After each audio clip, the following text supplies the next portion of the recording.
Friends, if you're looking for real old school laughs, you're in for a treat because we've got them right here. Flip City Magazine. Remember Mad Magazine? Then it went woke? Well, don't worry. Flip City has no chance of going woke. That's right.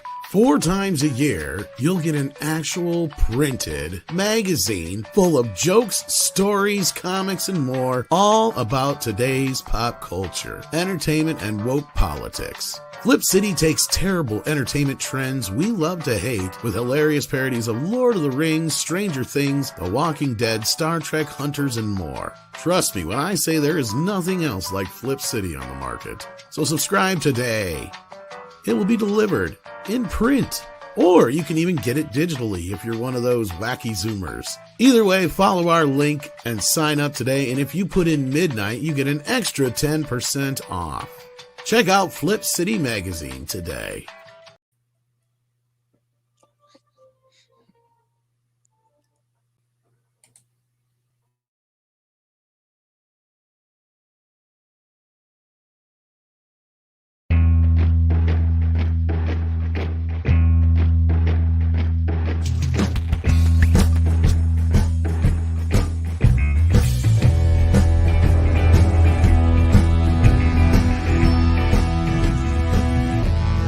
Good morning, everybody. How's everybody doing this morning? It is Wednesday, and there is nothing to talk about. I'm sorry, guys. It is one of the crappiest days in news history. Like, there's negative news to talk about. So we have to end the show now. See you guys later. I'm going back to bed. Not even going to intro. It's just pointless to be. No, I'm kidding. Obviously, there's so much news going on. We don't even know where to stuff it all. Right? Jesus, we even got Mikey here this morning. We got Mikey here because this is some big news. We Hey, here. Mikey. Hello, how are you? Good to see you. Got 6 here as well. How you doing this morning? Very well. Still very excited about everything that's going on. I know it's a lot. And we also have Culture Casino with us in the beard. Hey, I'm very happy that I get to see Mike. I miss Mike. I've seen your full figure. Yes, you have. Yes. Everybody's crazy about his smart dressed man. You know what else, Mikey? I'm being promised I'm getting a figure of you. You are? That's what I've been told, yes. Wow, I've got that would be awesome. So there's a Mexican Iron Man version and a Darth Poppy version. Hopefully you're getting the Mexican Iron Man version. Oh, actually, he said I get to choose. Yeah, he said I get to choose which one. There's actually another version, which is jumping out of the window version, which, by the way, is neither licensed nor approved, but is in my possession. Sold. Maybe I'll have you dressed as Robin. Ooh. That would be so cute. Mexican Iron Robin? Right next to my bat, Tom. We also have Paul Chato here, who dresses like Robin underneath his clothes. I do. Yeah, we were talking at the very beginning before we started that, again, who remember, was it Andre that called everybody here guys, and then 6, of course, objected, and it reminded me of... to it, yes. No, I'm okay with guys. It's gentlemen that I... Oh, yeah, sorry. Oh, that's true. Wrong. Guys is gender neutral, but that's and then it reminded me of one of my favorite not listening jokes, which is my wife looked at me and said, you weren't listening to a single thing I said, were you? And then I thought, what a weird way to start a sentence. Yeah, exactly. That's funny. Yeah, pretty much. One of my favorite jokes. That's an odd conversation starter. It is. Yeah, that's right. Yes, it's very nice here being in the Great White North. Luckily, we do have refrigeration outside because we have been without a refrigerator now for 5 weeks. We had a refrigerator, a brand new, our refrigerator died, and then we had a brand new one delivered to us, and it was DOA. So you're just sitting there without a refrigerator. Yeah, don't you just love the year 2024 where everything works? So you're just sitting there without a refrigerator? Is that what you're telling us? We've got one bar fridge in the basement that's working, overtime. Paul? Yeah. Have you ventured the idea to take an extension cord and plug that dead refrigerator into another outlet in your house? Damn. No, it's okay, because We got power. Like that, the breaker could be out for that. You could have thrown the GFI. You that outlet could be toast. I mean, we had the technician over twice, and the company even sent new motherboards and repair parts, and didn't work. And well, we're going to send you new repair parts. And went, nope, you're giving us a new fridge. Did you turn it off and back on again? Oh, damn. Okay, gee, there's more interesting stuff to talk about than electrical. Yeah, I was going to say that we're waiting this long. Anyway, Andre is here as well. Yes, so, Andre. Good morning, Andre. Yeah, good morning, everyone. It's quite hot where I am at today, so good thing that my fridge is working. Mikey is a spoil sport. He is kind of spoiled. But we have other guests joining us as well, but we've got big news to talk about. So let's crack into these super chats because I'm sure they're going to get us right on the great track here. Robert Montoya, how you been? Sends in $9.99, says, who thought the Disney saga would unfold like this? Chato, what's the internal studio attitude going into this call after all the news? Culture and Andre, will we get serious questions in this call? Well, Robert, I think these are all topics that we'll dive into today. But I have some thoughts, overarching thoughts. But Chato, the question for you was, what do you think the internal attitude within Disney is right now in light of everything Elon Musk has unwrought upon them in the last couple of days? Very simply, they're in circle the wagons mode. Yes. They are the initial thing is, what is it? The 7 levels of denial or whatever. They're still they're still in denial. And they believe in their ethos. They believe in the way they're approaching things more deeply than anyone could possibly have initially imagined, although we've documented it many, many times. Yeah. And their first response is going to be to defend what's going on. And the only way to fix this is to take it over and fire everyone. Yeah, that's what they're afraid of. I'm very happy to see, though, that the recipe for Disney that I have been saying for a better part of a year now, namely fire everyone, appears to be spreading. And that's exactly what needs to be happening. Culture, do you think there will be any serious questions in the call? Or is it just going to be cuddly and emotional and softball questions like there usually are in these things? I think the only insightful question will probably come out of Moffett Nathanson if they're allowed to question. I don't know, Mike, what do you think? Do you think that's probably the only good question we'll get? Because I don't think Wells Fargo is going to ask a good question this time around. Well, I think what's going to happen is that either in the email that has the contact information, the dial-in information, because there'll be one that goes out this morning that has the login code, right? Or when they dial in, there'll be a message either live or pre-recorded. What happens is they'll do something like they'll say, for your questions today, please be aware that we will not comment on the specifics of any lawsuits. And they won't, and that's kind of what they do usually. And so when we listen to today, to what happens on this call, then what we want to do is we want to see who asked what questions, because there's not going to be any voluntary statement about this at all. Nobody should be thinking that in any way, in any shape or form, that Bob. The only way Bob's going to mention this himself is if he gets unhinged, which he has done before.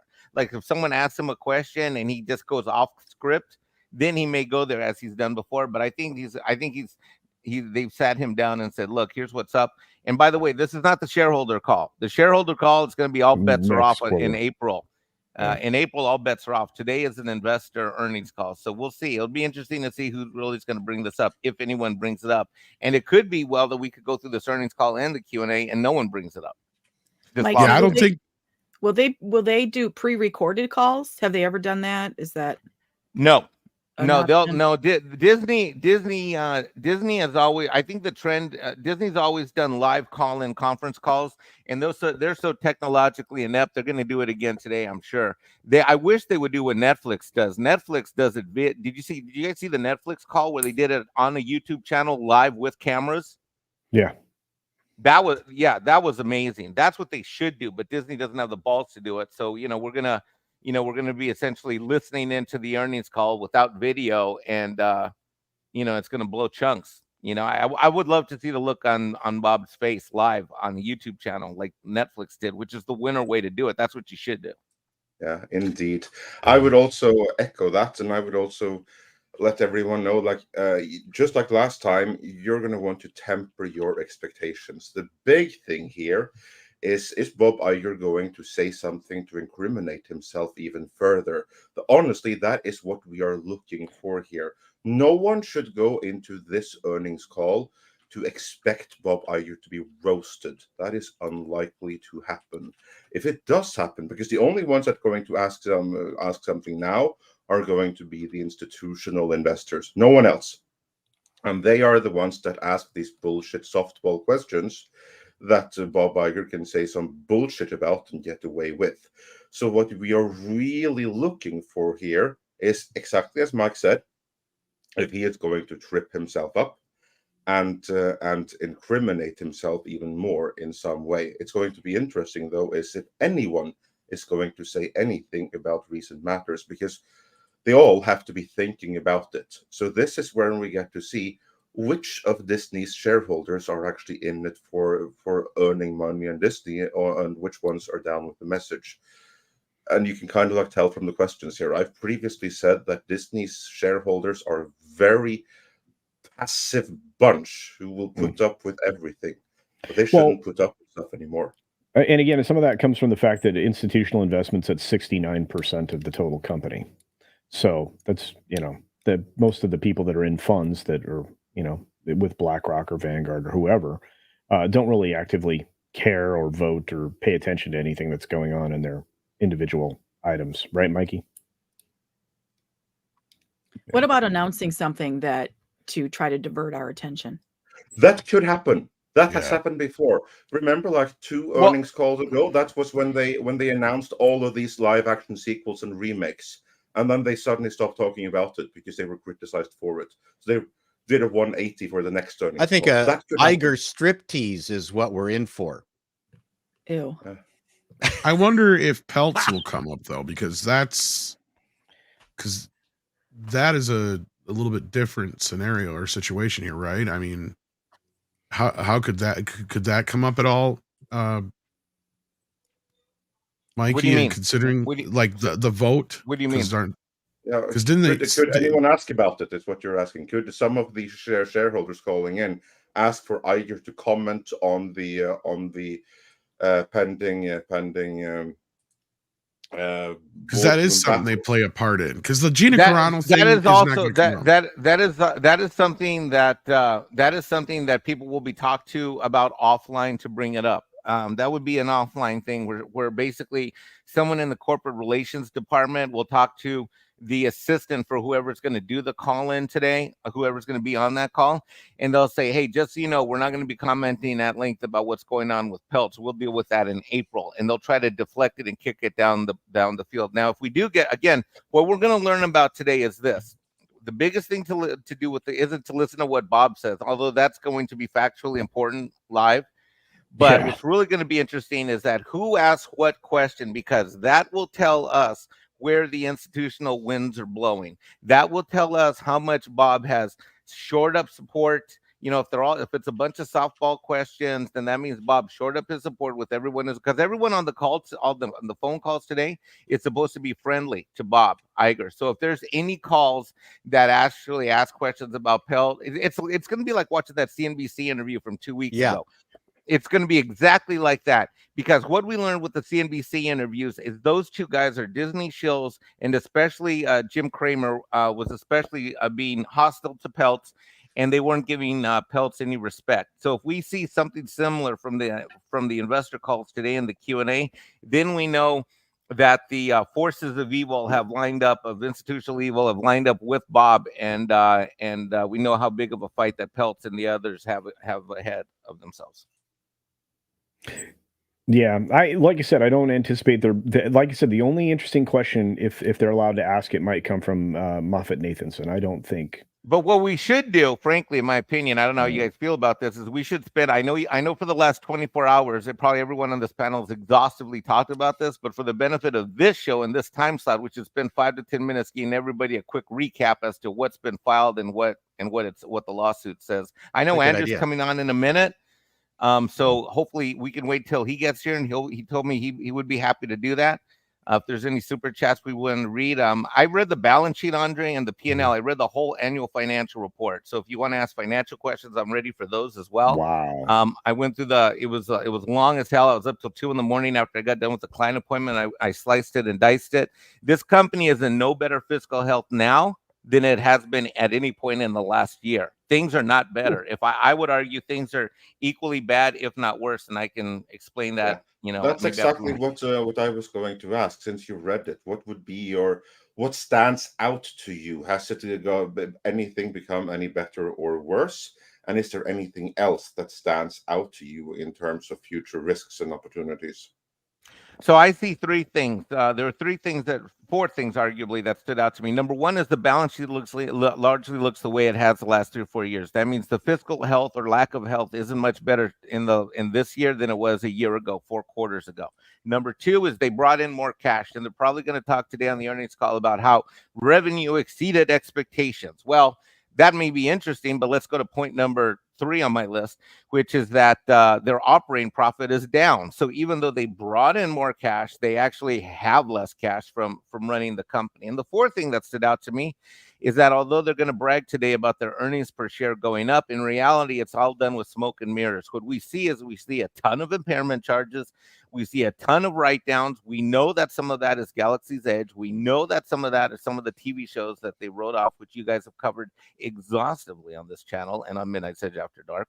And we know that and so what's happened is that those losses have been added into the cumulative write-down charges. So what happens with this is the way it works. So you bring in sales, you spend some money, you got some net profit. It's called you have operating profit. Once you have operating profit, then you have other charges. Now, normally, if your operating profit is your net income, you're taxed on it. What these guys do then is they accelerate the depreciation and the write-offs by making their operating profit look lower, so their taxable profit goes down, their taxable income, and now they have more cash in order to do things like earnings per issue or a better earnings per share, or in my case, get a shitty 33-cent dividend. Have you gotten that check yet, Mikey? My broker statement says that it was reinvested into my account. You know what, Colter, you don't have to be a meanie head, mother fracker. So basically, here's what I expect we're going to hear on the call. They're going to brag about their sale, the revenue going up. They're going to, and by the way, almost all of it is from parks and experiences, all of it. And if this company actually made money, what came out in the financials to me, Andre, is that if you actually look at, if this company actually knew how to make TV shows and movies that actually made any money, this would be an incredibly profitable company. But as we learned from Netflix, their earnings call, they're able to make far more operating profit with less dollars brought in. Disney brings in a lot of cash, but it's the parks and experiences that are fueling it all, because they're not making a damn bit of any kind of money with this Disney Plus thing or with in fact, if it wasn't for their sports propping them up, anything and everything that they do that has to putting movies out on the street and broadcasting TV shows is a money loser. This company is completely anemic.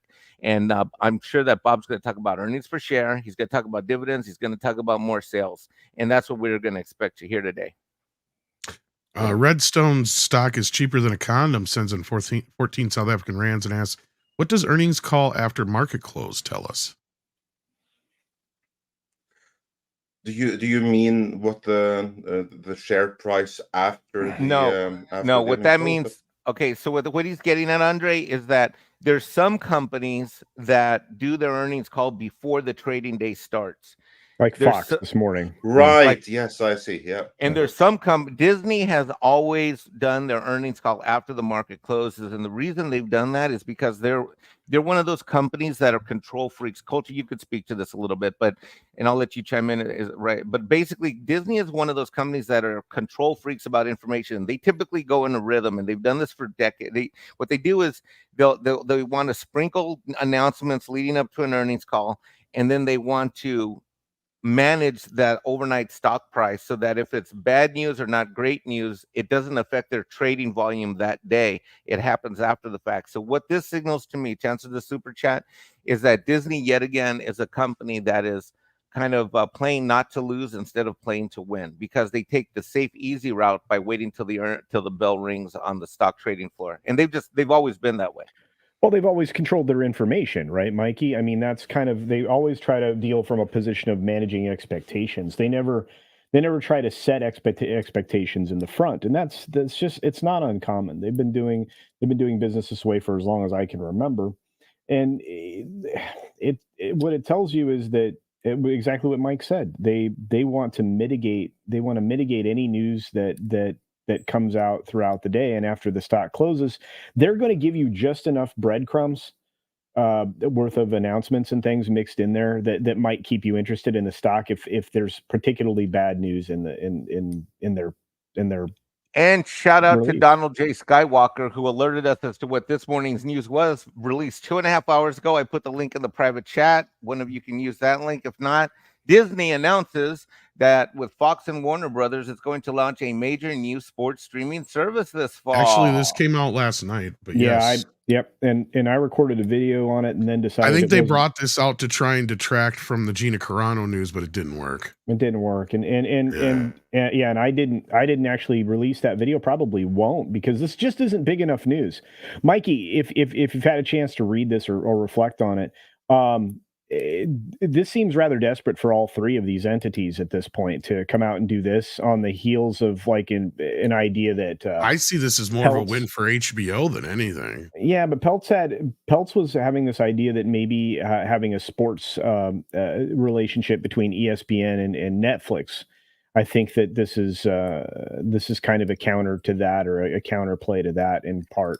I think this is a weak attempt at, compared to what YouTube is doing and Amazon is doing with sports. Yeah. I think these are three minor players that have big brand names that think that they're actually going to be able to compete in a serious way. ESPN is desperate for cash, but has contracts, but they're desperate for cash. HBO has been out of the major premier sports game for so long. It's all, I mean, they're basically no longer a player. There was once upon a time where HBO Sports mattered, and Hulu is just another iteration of Disney, which is, I mean, it's, what the hell does Hulu have to do with sports, really? Nothing. But HBO, actually, to your point, Mikey, they got rid of real sports, right? That Gumbel dude's gone, right? So, well, everything. I mean, everything. Yeah, well, boxing, all that stuff. But look, if you look at it, Disney's trying to hang on to their rights. They need partners in order to secure rights. That's what you're looking at here. Fox still maintains football, but for now. At least they're with their rights deals, but everybody here is in a position where they really desperately need to secure rights, and they're competing against companies with the deepest possible pockets, as Mikey pointed out. You know, you're competing with Amazon and Google and Apple. They have plenty of money. They can throw infinite money at this. The infinite pockets always win, and Disney is not an infinite pocket anymore, as Mikey pointed out. They're not in good shape.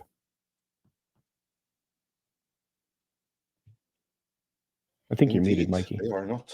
Oh no, I just hadn't said anything. I mean, I was muted, but I agree with everything. And you guys are talking about Corano, which we will talk about. I'm not entirely certain that's huge news.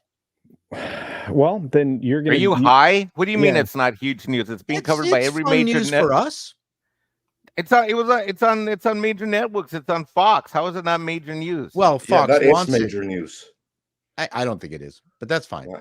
Yeah. Well, you're wrong. No, I've seen many people in the industry also think, Gina Carano was fired. That's not major news. I mean, it's major news on Yahoo, and it's major news, yes, on YouTube. It's major news to culture warriors. I assure you it's major news to Hollywood, which is $1 billion industry, and it's major news in general because it's being picked up left and right. I think it's major news in the sense that it fulfills Elon's promise that anyone who got fired for tweeting something, he's going to finance. That, to me, is the news. No, major news here is the incredible shift in the culture wars and in the overall cultural landscape. That right now the tables have turned. That is what makes this major. The cultural landscape has not changed at Disney. No, not yet. That doesn't matter. It's changing around them. That is why it's news. You can't change from within until the change begins from without. Sure. Mikey, change from without is here. Yeah, look. Speaking to this lawsuit, it was enough of a concern last night that in after hours trading, the stock headed down $1. Actually, deeper than that. It had a little bit of bounce back this morning, but right now, trading and everything else in volume on Disney is stalled because there's a lot of apprehension going into this earnings call. I can only go by what Script Doctor said, and I don't have this confirmed, but. Okay. One of the things that's tempering my lawsuit, happiness, which I'm very happy about the notion of it, is that my understanding is that Gina had a two run contract. It was up. They just didn't renew it. So she wasn't technically fired. Look, let me. Yeah, Script has been hanging on that for a while now, and I get where he's coming from. To him. I just had this convo with Legal Mindset for an hour before this live stream. Let me cover two things, and I've never had a chance to see this to Script on a live show, but let me tell you two things. Number one is that I don't know how things work in Canada, and I understand that in the and I used to do accounting and run a production office accounting in Hollywood out of Santa Monica for a long time. But let me tell you something. There's something called an oral contract. So while you might not for specific business purposes have a contract, for legal purposes, contracts can be oral and implied. True. I know that. Yeah. All right. Then hold on one second. I got to take a call from my kid's mom. And I hadn't heard anything about that. So if there was an oral agreement as to was there an oral agreement. Okay, no. Then I'm completely fine. Then then one of the first things that has to be done is someone has got to write up what that oral contract was. Well, and I think we're getting ahead of ourselves here a little bit too. But no, that's fine. I'm just saying because we got to kind of do things in segment, do things in logical Rock segments. And I apologize for jumping sends in 10 and says I get a quick recap. Gina's lawsuit, what does it fall under wrongful termination category, right? I'm just checking because I don't want to get my hopes up and try to get my hopes up, you understand. So yes, a lot of people don't even really quite understand what's going on yet, perhaps. So the lawsuit was filed yesterday in a California go ahead, Carl. No. The two charges are the two claims are wrongful termination and discrimination. Too. There's a certain element of defamation in there, but that wasn't explicitly stated. And there is some of that. And again, that'll be something that'll be used in court if this makes it that far, to add weight to this conversation. And it could be something that could be filed separately. But this is somebody mentioned in the chat, she's only seeking $75,000. No, she's seeking a lot more than that. Including reinstatement in that character, although to what end I don't know. I do know that she would love to be able to do that Rangers of the New Republic or whatever that was going to be, right, which was explicitly stated to her as an option by Jon Favreau. So I have like I said, I have a lot of take on this. I suspect Disney doesn't want this to get any farther than it has to and wants to settle. I don't think Gina's going to settle. I think that the point of this, and if you're doing lawfare instead of warfare, we call it lawfare. If you're doing lawfare, you want discovery. It's not about the money. Thank you, Tom. It's about sending a message. In this case, it is. Yeah, indeed. Just imagine Bob and especially Kathleen Kennedy's emails being a matter of public record. Yes. And exactly what he said there. That's what this really is about. Amy Pascal did more damage to Sony for 5 to 10 years than any other person possible because of the leaks, right? Yeah. Because of the leaked email. Just imagine if you have to give over email from within your organization, anything that's referencing Gina Carano. And if she turned down work because of communications she got, then that gets more serious. And that's probably where we are, remember, because there are many people there who like to, but she wasn't technically under contract. Yeah, no, but part of Jon Favreau's framework was the Rangers of the New Republic series. That didn't happen because which was announced. Carano's firing, and it was publicly announced. So that was public. And not only that, the whole reason why Book of Boba Fett was ruined and suddenly had to become a Mandalorian series. Well, that was because of the storylines dealing with Grogu that was reserved for the Rangers of the New Republic that suddenly didn't happen, had to be crammed in there instead. So, she's got email trails. She's got, I don't know if this is an actual email or if this is a verbal conversation that her and Favreau had about her life changing and the whole deal with the Rangers of the New Republic. She gets into it here. We'll read out some of this as we get going along. But this is interesting, and I can see where some people like Script Doctor, and he's got a point. You don't have shit if you don't have a contract, right? If you don't have it in writing, if you don't have a signed contract, that generally doesn't mean anything. But what we have here is a very interesting situation that we've never seen before. And I think, or at least not in this sense, and I think Culture's right that Disney is going to desperately do everything they can to try and settle. But I don't think Gina's willing to do that.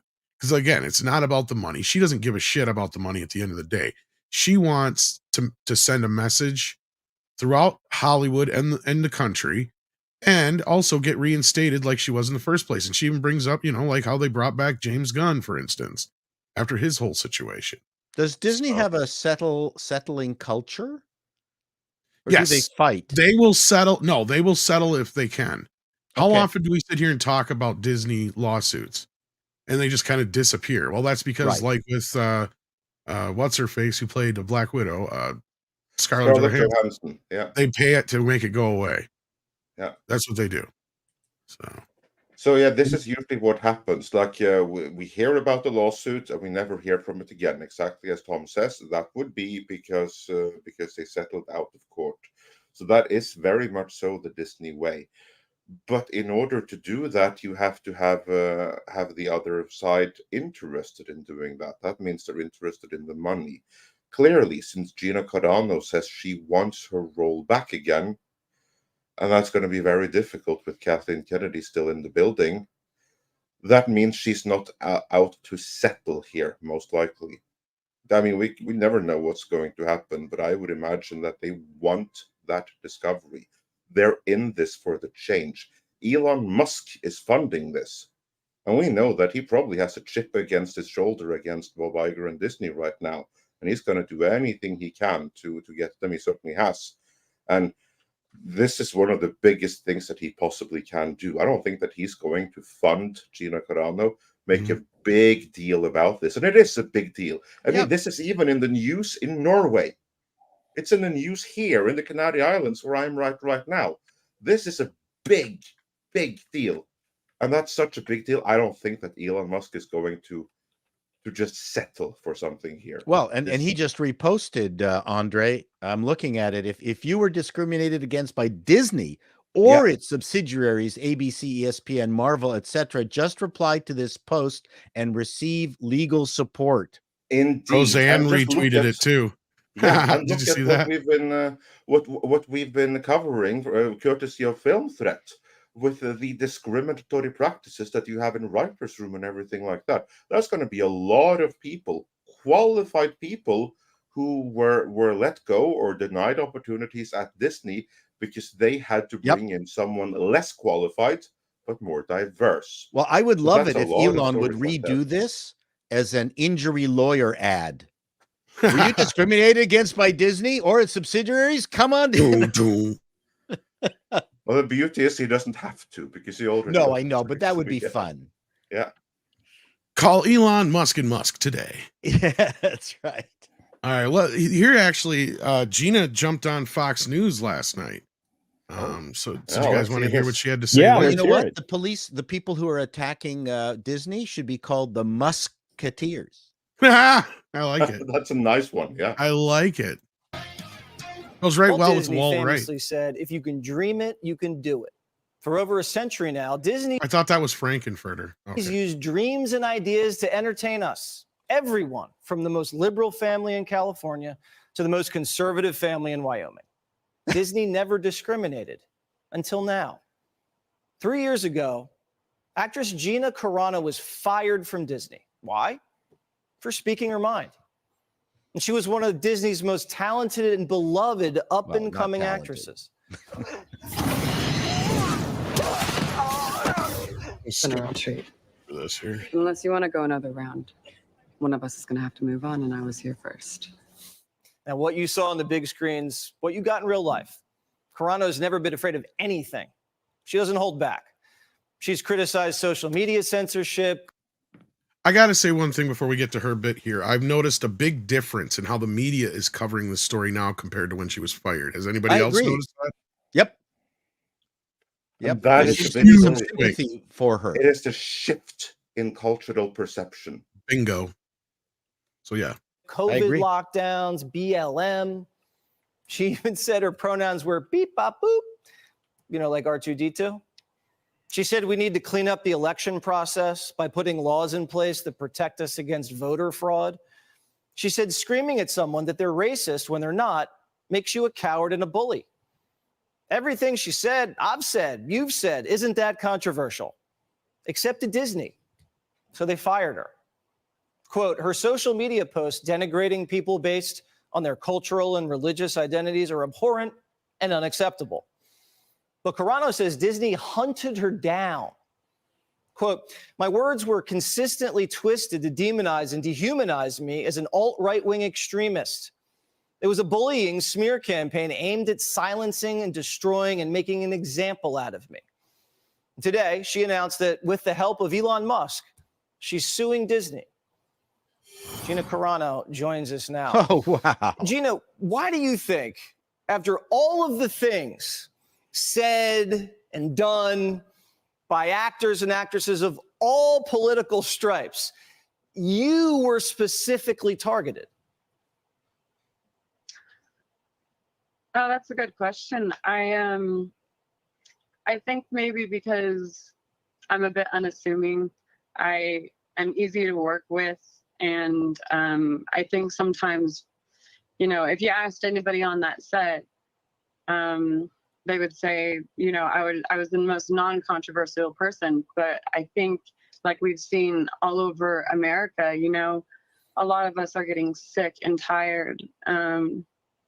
And so I think that I was a bit unassuming in standing up, and I think that's why I was targeted. What have you learned from all of this? I mean, you were at one of the biggest perches in the entertainment field, and now next day you were canceled. What I've learned is that if this can happen to me, this can happen to anyone. I'm easy to work with, and I am passionate about what we do. I'm always excited to be on set. I even worked with them as much as I possibly could to resolve any issues that they had. But, and a reminder that she did, remember? But they wanted to put her through a re-education camp. She actually went through a struggle session before that, remember, over the beep bop boop thing.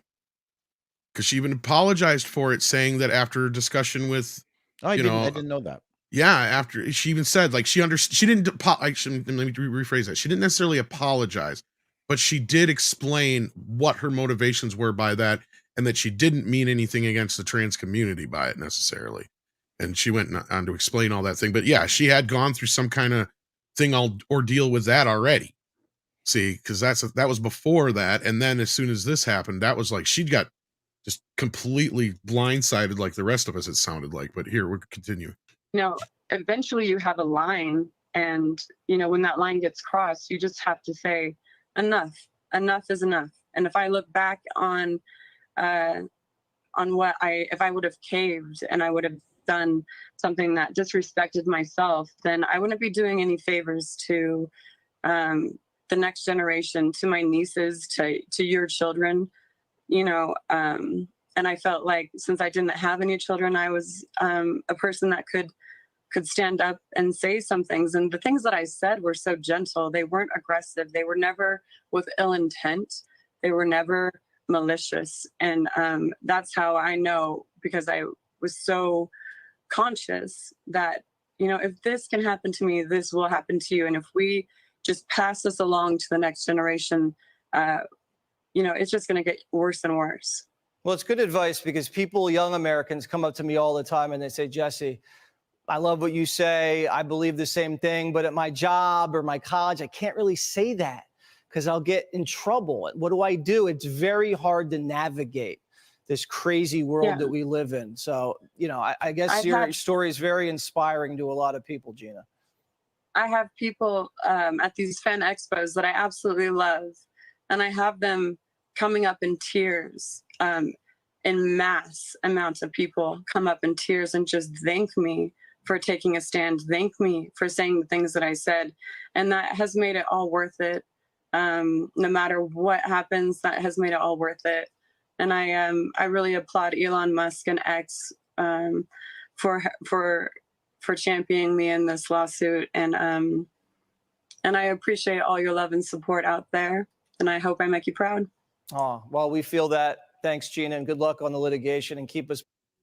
All right, so there's the basics of it, at least her main feelings. This was her first television appearance on the situation. So yeah, so Andre, where do we go from here on this? This is a whole lot to dig into, I think. Indeed, there is a lot to say here, but the most important thing I think is the culture is changing right now, because there has been so much that so many have suffered, and it's so blatant and it's so obvious that that this is something that many will want to see, and I'm very excited for the for what's going to happen with this going forward, because this is a big story, and we said this at the time. Like we saw it right away. This fighting of Gina Carano in the entertainment landscape, this is the shot in Austria. And for those not historically inclined, that's what started World War One. And yeah, it may not seem like much at the time. It may not have seemed like much, but this was a big thing. That was the one thing from which Star Wars could not recover. But it was also a larger thing where you took someone who was very popular and very well liked, and they made an example out of her, of the one truly popular original character that they had outside of Grogu, and they got rid of her, and they ruined Star Wars in the process, and now the comeuppance is due, because for like things eventually balance. And now the rebalancing is happening. So we'll see what happens, because there's many ways to suppress it. But culture, the silent masses are clearly with Carano on this one, and against what is happening, as is being evidenced by Disney here. But we have many super chats, so let's move on and see what you guys are saying. Yeah, we can grab a few of these. Let's see here. We got Dr. Long Dongler, who sent £1.99 in to remind us to pound that like button. Thank you for that. We appreciate that, Dr. Long Dongler. Professor X Parrot says, anyone seen Greatest Night in Pop Music, We Are the World documentary? I was born that year, so it was nice to see how and why. Love y'all, go Gina. No, I have not, but I've seen it. Just other popped up documentaries on Netflix, I think. Oh, interesting. Cool. Yeah, I was gonna that means we might actually get an HD version of that footage finally. Kathleen Morrison has been here for a year. Well, happy anniversary, Kathleen. We appreciate the support. Peeping Looney sends in, wow, what is that one? 110 TRY. That's Turkish lira. Oh, awesome. I hope Gina will win her lawsuit, more like Disney will settle. Oh, and by the way, I released a YouTube video on my YouTube channel. I guess I need to update it. Yeah, there you go. I don't think she's going to settle.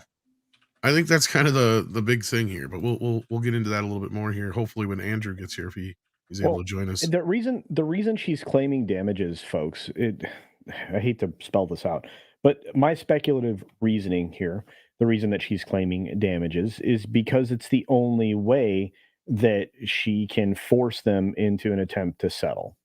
It's also the only way that this can proceed forward. She has to show that she lost something because of Disney's bad faith. That's why this is happening the way it is. Anyway, so for what it's worth. No worries. Ben Dowdy has been a member for 15 months and says, I am edgelord. Yes, you are. Redstone stock. Don't bend Downey too far. Never mind. Well, I missed that one. It's okay. Redstone stock is cheap. Joke. Oh, gotcha. Cheaper than a condom sends in 14 South African rand, says, why are we getting diverse female lead pirates? Okay, so what he's referring to here is the what is this, like the fifth version of the Pirates of the Caribbean they're Pirates attempting? of the Caribbean, I yeah. think. Right. Again, with where they put the chick in it and they made her gay and they made her diverse on top of that. Is it And going to this be like a pirate version of Ghostbusters 2018? Oh God, I hope 16, so. but yeah, Or kind 16. of. Yeah, I really haven't had time to look much into this. No, but, we've had too much other stuff. But if they, if Disney think that that this is how they're going to salvage the Pirates of the Caribbean franchise, because Oh, again, boy. this instantly tell me that they have not found like an actress who's like, yeah, this is a super duper amazing talent.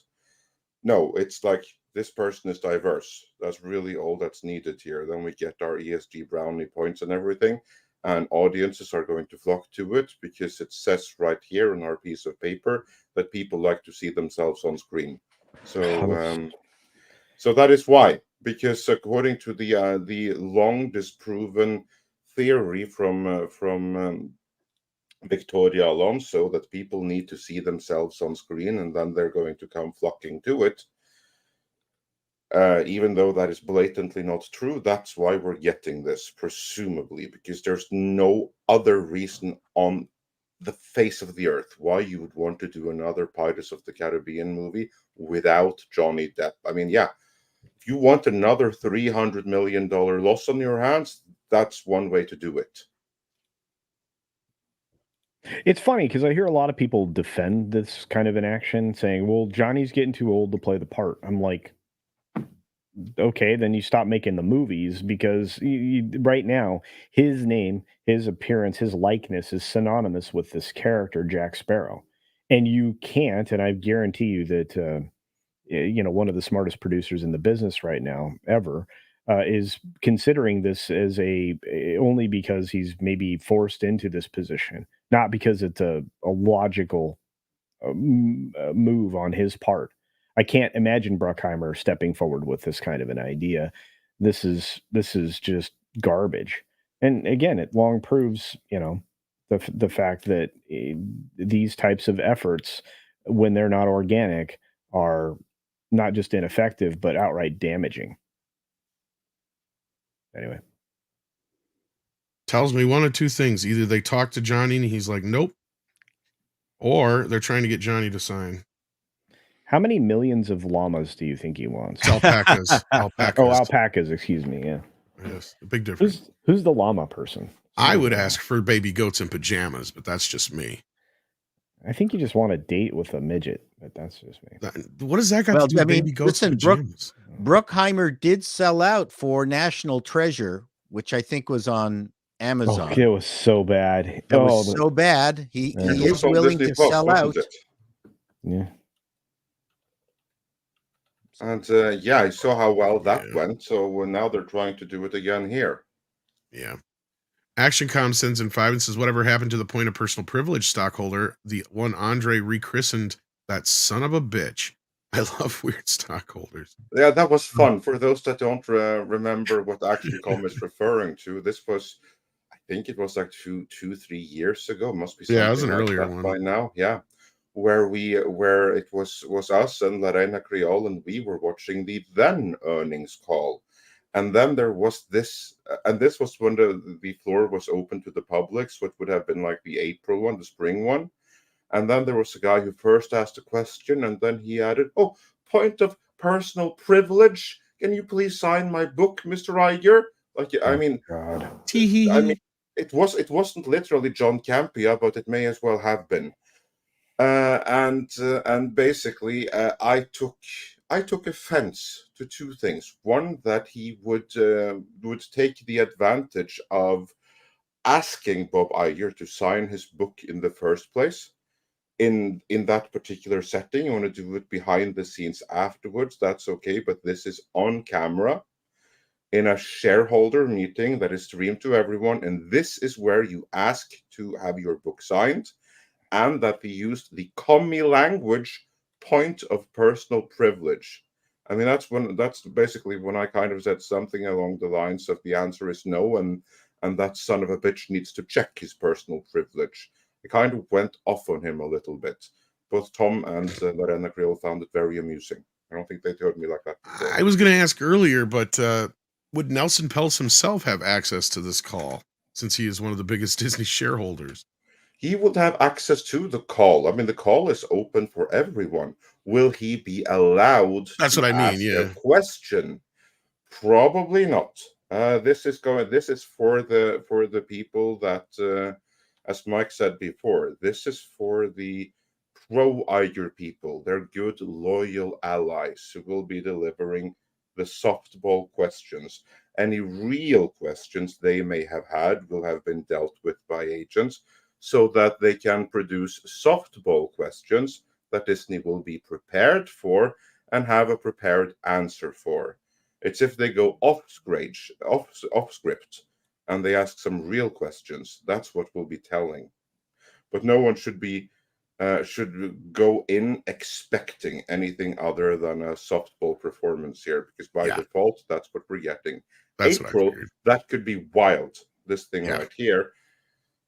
It's going to be interesting to see if anyone goes off script. That's what I think it'd we're be looking funny at though here. if Nelson could somehow muscle his way on the call. Would be amazing. But anyway, Bass Player 2011, if he sends in 499, he says not exactly the way I wanted it, the way I expected, and it took longer than I thought, but the corporations have free speech too rant did bite him in the rear. Oh yeah, Well, for sure.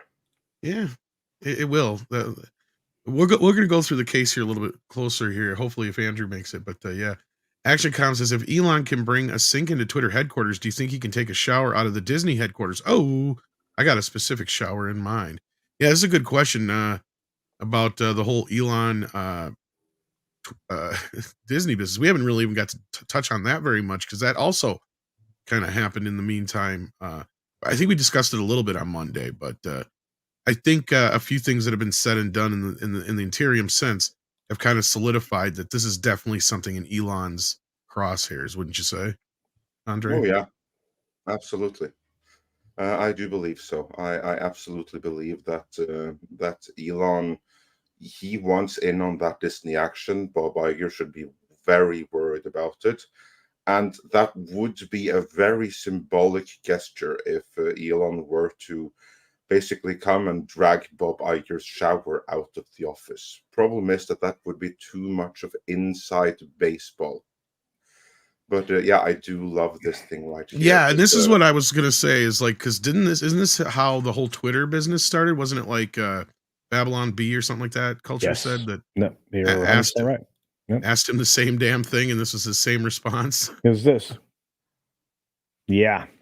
And look, he'd already indicated that. Look, I know a lot of people are like, well, he's a troll and he was trolling. And I'm like, when he trolls, he's thoughtful about it. And he realizes that there are, well, maybe either expectations or there are possibilities in what he's saying. He doesn't, I mean, a lot of people think most of what he does is thoughtless. And I'm thinking, nah, guy's pretty thoughtful. He has to be. I mean, he's playing games in a lot of different courts at the same time. And he probably thinks out his reactions very carefully. This was probably a 30-second consideration where he went, you know what, for real, maybe. That's kind of what I'm looking at this, and it's a lot to read into an emoji. But again, it's the same thing he did with Twitter. Well, I was gonna say, Andre, I'll set you up here probably because I loved that you pointed out in your video yesterday. It was sure the Twitter thing would be one thing, but he was out there taking family photos with Nelson Peltz the other day. Yeah, like that. I think is the part that really made it more than just a troll job. But what were you going to say, Andre? Sorry. I was going to say that people really have this the wrong way. I don't think that he trolls and then he does things. I think people are giving him way too little credit. Elon Musk is a smart guy. Yeah. His mind works in ways that the rest of us can't really fathom. He's like one of those once in a generation geniuses. Can't really take that away from him. I think that, and this is the case with Twitter and with Disney, I believe, he has set his mind, or he has a goal in his mindset before.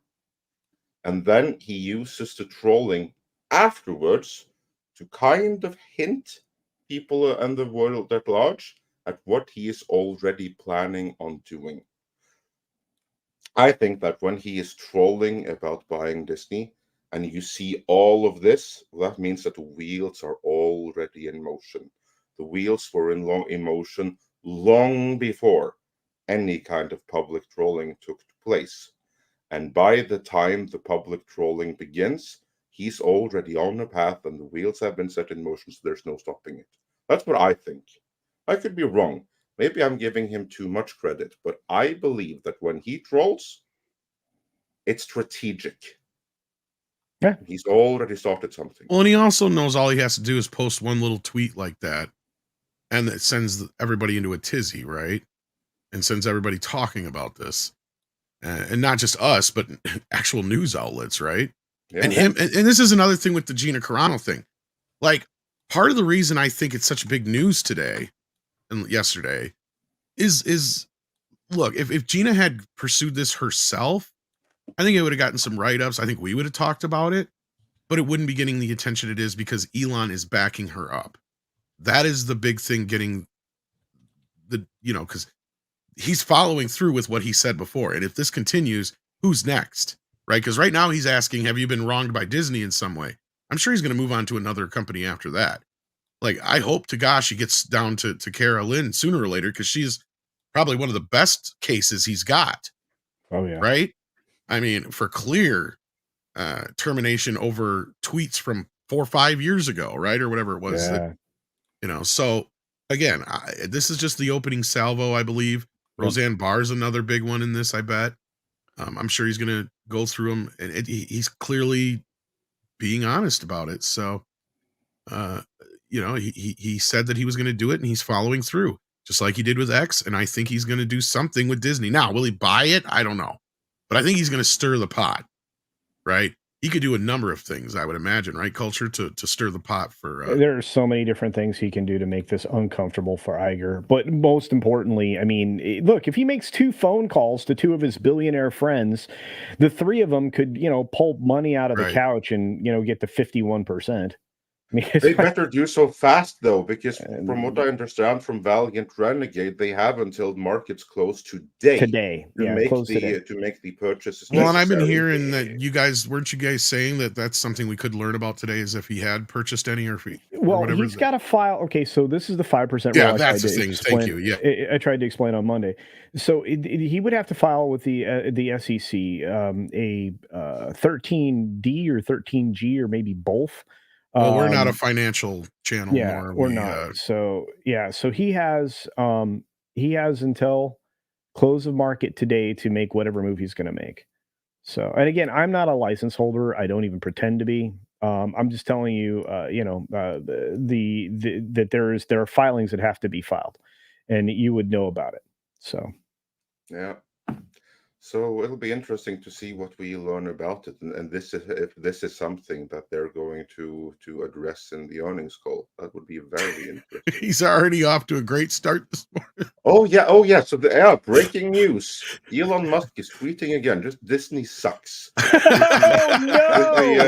Because that's for those who are just listening. We here have a tweet on screen, or an X on screen, very recent, with Elon Musk just retweeting a story covering the new race-bent, safer, more diverse DEI black lesbian Jack Sparrow, and he just writes, Disney sucks. And that's exactly right. I mean, this is how... she supposed to also be gay? Probably. I mean, why not? We don't know that for sure, but certainly, why wouldn't she be? I mean, why would Disney settle for just having a chicken? I'd be disappointed if she wasn't. Make her gay. I mean, I will be disappointed if she is not gay. I mean, we do not have enough black female representation. Put a chicken in it and make it. I just want to say, something as a comedian that has commented socially for decades on different things. There was a period of time where you didn't talk about or even necessarily made fun of, gay people, black people of different races. It just kind of calmed down once you had, gay marriage and people were integrating better, and the racism. I won't get into that, but I mean, at least in major cities, and my personal experience is that people were kind of getting along. So you didn't diss other people in comedy because there was nothing to talk about. And it wasn't a deal. What I'm finding now is the level of people getting into the fray, making comments about, black actors, black writers, lesbians, gay, trans, whatever, would never have been countenanced back in, my comedy era. It would have been, you wouldn't do it. And what I'm seeing here is that people are so fed up that they have decided to cross the line and talk about stuff that they would never have talked about because they're fed up. It's just insane to see this. Yeah. No, I agree with you wholeheartedly, Paul. And it's kind of similar to what I've said for a while, is a lot of these barriers have been broken down for a while. How many comedians had that same stupid joke about, I'm all for gay marriage. They deserve to be as miserable as the rest. Be as miserable as the rest of us. Like every comedian used that joke, right? Like but you know what? I'll even go one step further and say I think you'd be hard pressed to find, since the days where like you'd have to go all the way back to the earlier part of cinema, stand up, all that kind of stuff, vaudeville type stuff, where you actually had like the blackface integrated in the shows, like the those are truly racist. That's what I'm saying. Past that point, you'd be hard pressed to find any comedian doing any racial joke that wasn't within their own race, right? Like that was a common thing. And Pryor would poke fun at everybody until you get to like the modern era, where yes, then it was okay for black people, Hispanic comedians, all that, to make fun of white people all day long. Hell, Eddie Murphy and Richard Pryor have whole bits about it, right? So like then it kind of opened the door there a little bit, but as pointed out then, even more so now, there's no way a white comedian could come out and do any of those kind of bits remotely close, talking about like an Asian person or a gay person, like you just said, but it's happening and get away now. with it. Where? I'd like to see that. No, I'm just saying that there are people online commenting and oh, you mean just in general? Yeah. In general, what's happened is that the people who are supposed to be fighting all this discrimination are actually the source of the discrimination. Yeah, they are the discriminators. Yes. They are the fascists of our time. Correct. They are the authoritarians. Right. And we're pushing back against them and making fun of all these DEI experts, the Ibrahim Kendis that are grifters, we would never say that word in the past, but now we're angry and we're talking about it openly. This is, I find this fascinating. Yeah, indeed. And that it all ties in together with why the Gina Carano story is a big one, because it ties in with all of this. And it kind of goes along with this stuff too that Elon reposted, even though this is something that Six discovered had been released, what was it, 3 years ago through ABC? I think he said 2021.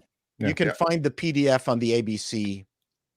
I also have to give some credit to WDW Pro, because as we have reported here, courtesy of him and that Park Place, if you wondered what was wrong with the Obi-Wan Kenobi series, because originally that was supposed to be a series about Obi-Wan, about Luke Skywalker, and about Darth Vader, of the three.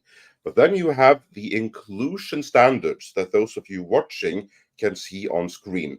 And for those of you who cannot see right now, or just listening for whatever reason, either what way, we have it's on tiny. screen here is Disney's general entertainment content inclusion standards, which basically say that half of the talent on screen and behind the scenes must be people of color.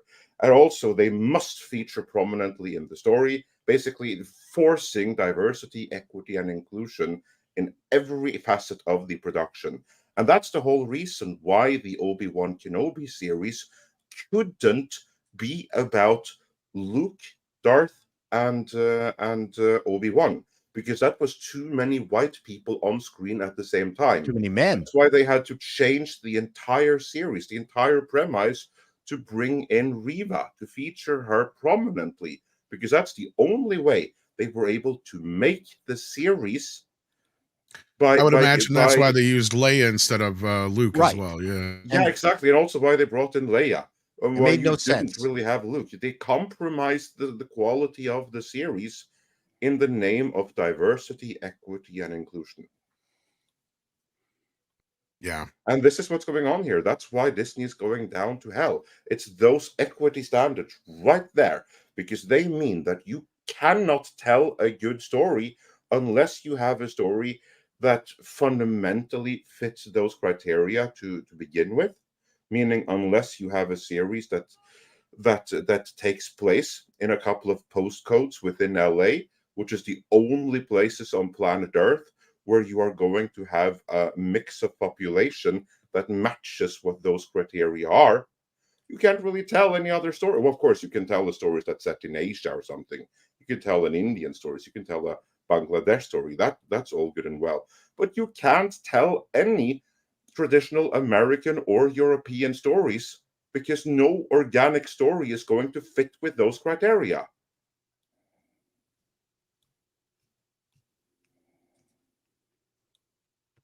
And actually, I got a dog barking here. Yeah. So I can't. Anyway, Action Com is right. Yeah. That's what makes a good story checklist. Yeah. He's being sarcastic, obviously, but yeah, no, totally accurate. And then speaking of Action Com, he sent in 5 and says, at the very least, Elon could cut the shower head off and give it to Bob on his way out the door in lieu of a gold watch. You know what? I'd actually be all for that. They need to find some way to deny him all of the money that he's owed, because he has ruined Disney and he is still owed tens and millions of dollars. Because as Valiant has pointed out, he's there until the 2030s because of the consultancy agreements and everything that he has in place. He needs to be cut loose of all of that. They need to find some kind of way just to get him out. And Florida really should go after him on RICO charges as well, which is well within their rights.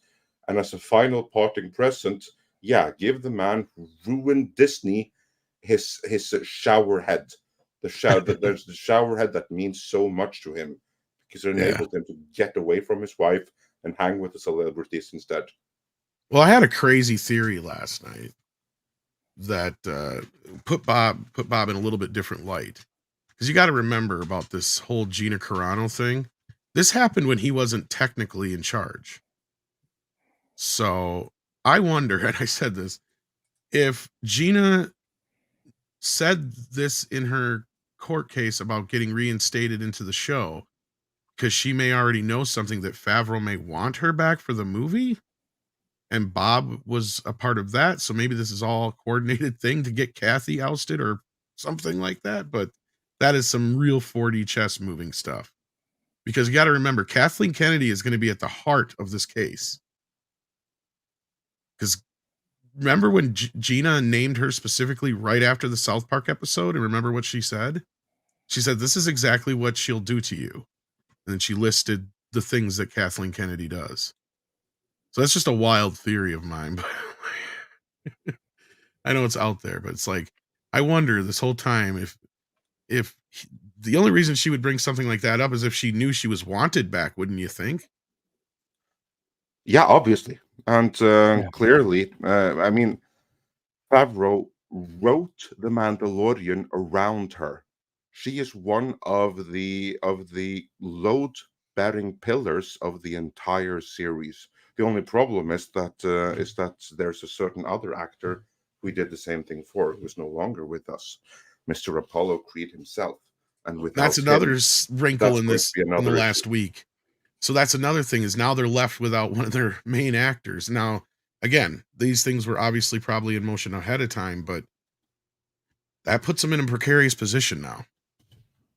And the one person who's going to fulfill that role better than anybody would be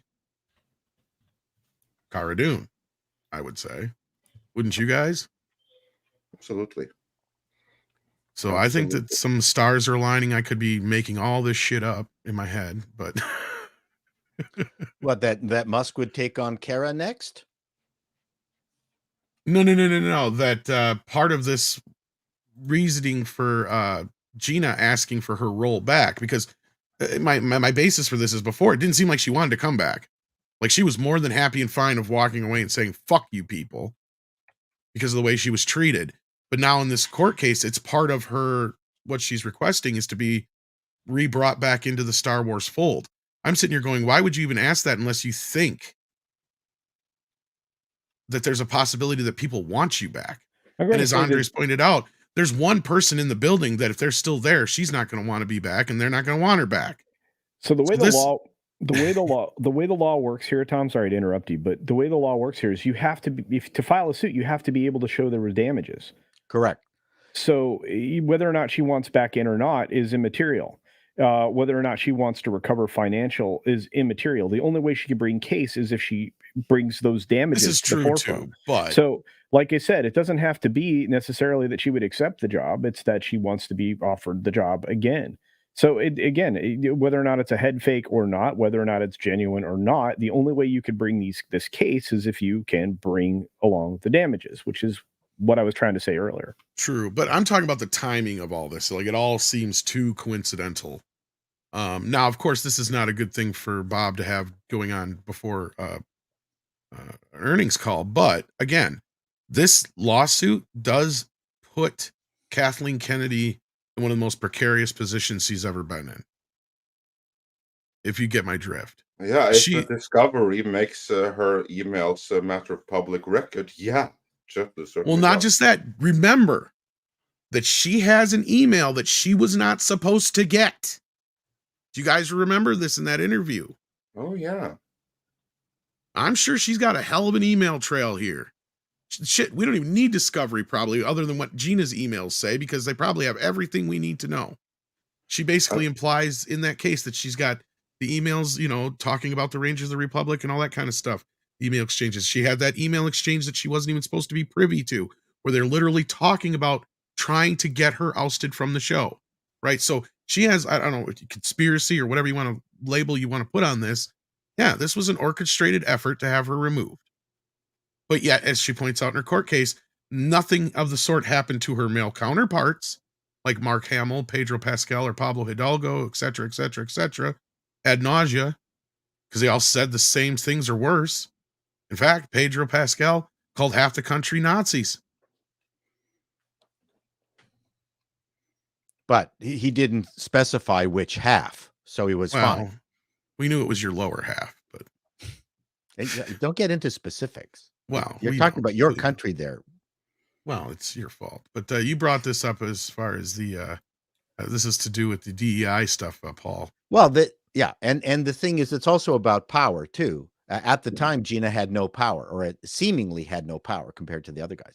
And this is interesting too. Just to follow up on the thing that Musk had talked about, and this was actually part of the video that I'm doing. I wanted to show you the Disney's ongoing live scorecard of their diversity program. So it's this is where creativity dies. Yeah, exactly. So yeah, wow. It was great that you found this, because as we can see here, among the directors, we see here that women make up 42%, men make up 58%, people of color make up 40%, and white people are 60%. What's the population of the America as a whole? Give me how big portion of the American population is white? 70%. 70%. Right. So basically, then you already have a vast over-representation of underrepresented groups and directors. Well, and it only gets worse and worse for all of the other things. And this is kind of indicative of Hollywood, though, Andre, because as Gina said, she was taken to task. She was supposed to go through a struggle session with 45 Lucasfilm employees who were LGBTQ. How many companies do you know have that many employees that are LGBTQ? Disney. Other than Disney. Not that many. Again, you have wild over-representation. Exactly. This is the perfect person to discuss about. And as we see here, we are joined by Andrew. Hello. I'm still. I'm so Ronry. I'm still Andrew. I'm still like halfway through a hamburger here, so I'm keeping my camera off. But I'm so fucking hungry. But that said, he's also camera off as Script Doctor as well. Welcome, Script Doctor. Good morning. Sorry I'm late. I had to take a nap because I was up early to do a consult with a client in the UK. You sound so. like it. Hey, good so luck. Yes, well, we finally have Script, Andrew you better here. not get so busy you can't fix my Star Trek and my DC this year. I'll the man do of the what hour. I can. Because this is a juicy case here, Andrew. We've got in front of us, and it's spicy meatball. It's being talked about by all the major outlets now. This has not been ignored like when she was initially ousted, or however you want to point it out. But no, I mean, this is going to be something they yeah. can't ignore, and the fact that Elon is involved in it is just going to draw more people into it and bring more attention on it, because obviously, exactly, when you've got a situation in which Elon is involved, who's now the arch enemy, he's being sued by the Europeans, just like Tucker Carlson, who's about to get a travel ban from all of Europe for just having a conversation. We're in a situation in which they have to control the narrative very carefully. We saw that with Disney as well here, where they were trying to carefully control the narrative. And the crazy thing is that all these woke laws that we've been talking about and warning about, and California being a communist hellhole, it actually is going to play against them now, because a lot of these claims, if you actually get into the claims themselves, and I was mentioning that in the chat before I jumped on here, people were mentioning, well, there's nothing in federal law. Well, most of this is California law. It's in federal court because it is a diversity claim, because Gina Carano is a resident of Montana, not California. And the amount in controversy is over 75K.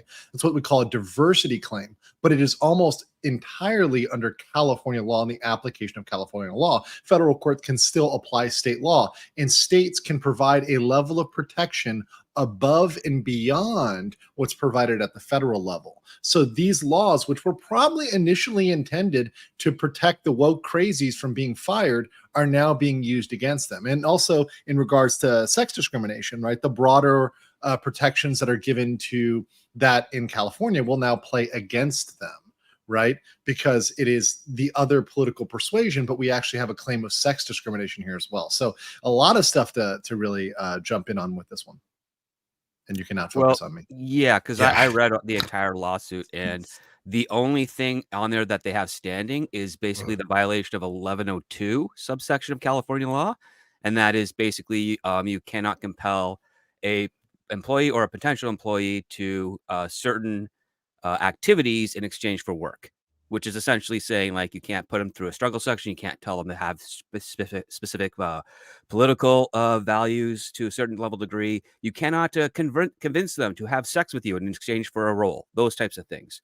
Because there's a lot of actions here that Disney can take to pretty much refute a lot of these claims. For instance, there is that one quote that the complaint makes with regards to the abhorrent and unacceptable behavior that is attributed to a Disney spokesperson.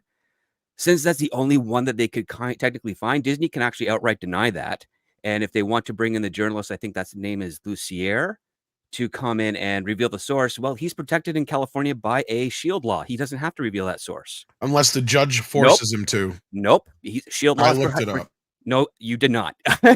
Yes, I did. And a judge You are incredibly wrong, because California has a state law that protects journalists from having to reveal their source under any condition.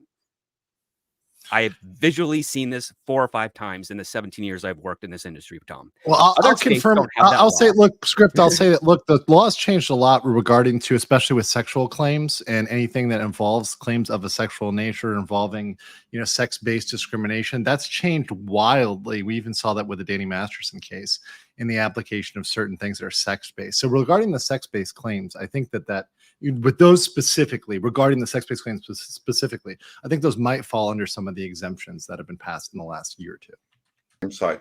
But let us move on from Gina Carano, because that's only a small part of this.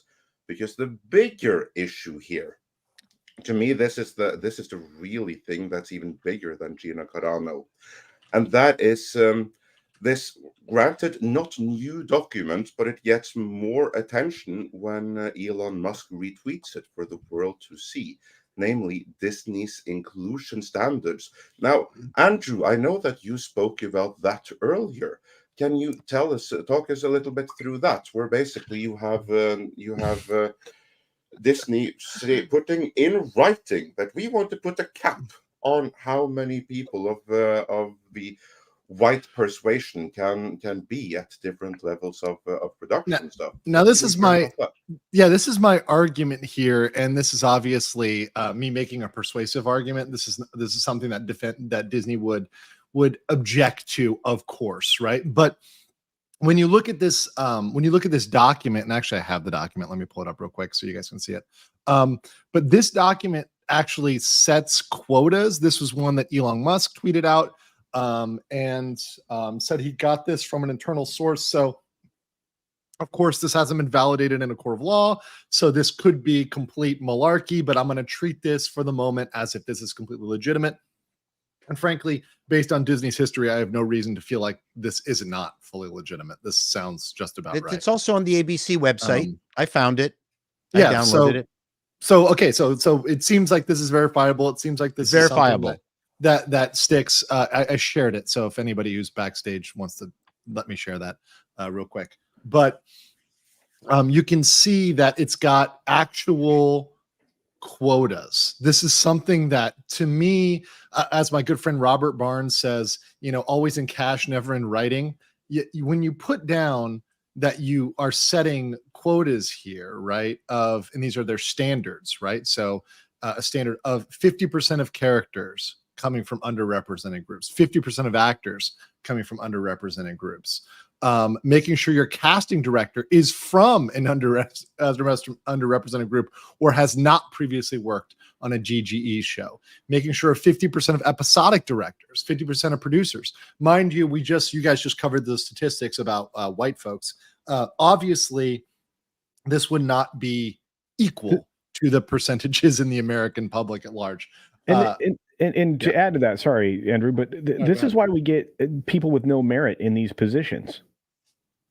Correct, because they have to fill these positions. And also, when you look at some of them, at least, right? I mean, there may just be a dearth of folks that meet that criteria. And now you've got to take folks that otherwise would not be qualified and slot them into those positions. And also, frankly, you're trying to push it when you don't need to. And pay attention to this right here. A5, right? And maybe this is something you guys can really get into.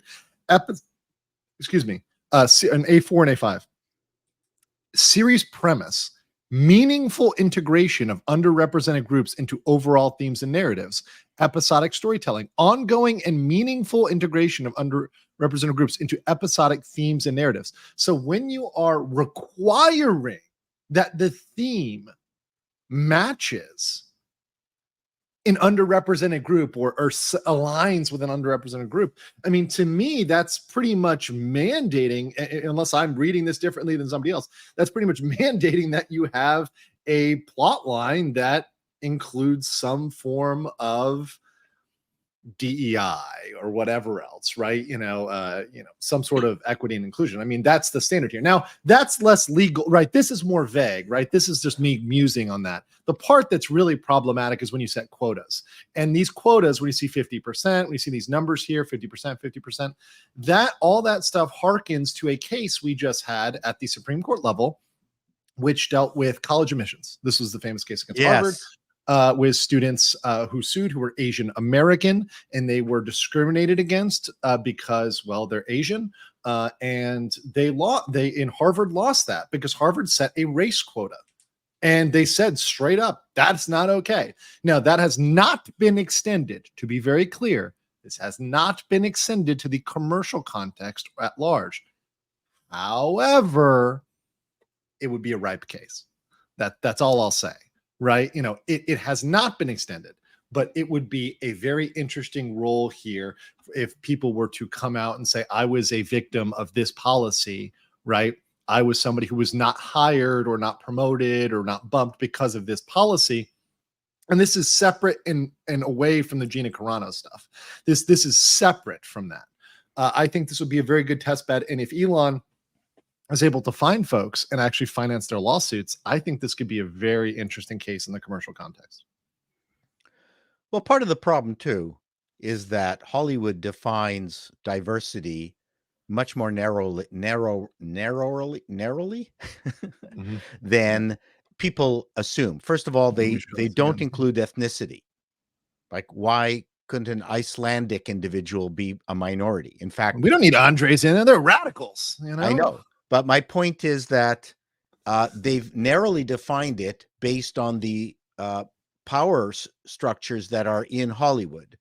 So there's one major group that is considered part of the diverse lottery, the DEI lottery, as I call it. And then there's an up and comer, and that's pretty much it. There's really no one else allowed to have fun. Certainly not Asians. It's just bullshit. That's part of the problem, is that they aren't including South Sudanese. They're not including like any number of diverse people in this mix. It's nonsense. Here's what they say, and this is, I think, I was saying this on my stream. I think that Disney's lawyers were like either they were so scared they were all Billy the Betas, as I call them, or they managed to get this one little foot. The context. Oh, did we lose him? Andrew, are you muted? Or did we lose you? Oh, he's gone. Where'd he go? Well, who knows? I should not have been. Yeah, that's weird. I don't know what's going on there. They're trying to. Stop crying. Wait, reshare it. Trying to stop me. Yeah, there you go. Okay, there you go. Try it again.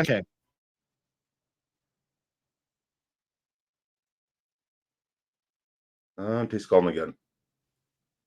And your audio's out again, Andrew. Something's fishy. Wait, is he gone? Hold on, let's try to do this again. Aliens. Andrew, say something. Aliens? No, he's there. Yeah. His mic isn't moving. Test 1 2. Test 1 2. Brown Hawk 1 to Asian White Eagle. Copy. Are you there, Asian White Eagle?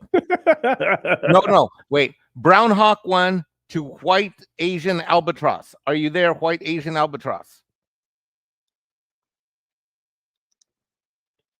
It doesn't seem like it. No, it doesn't.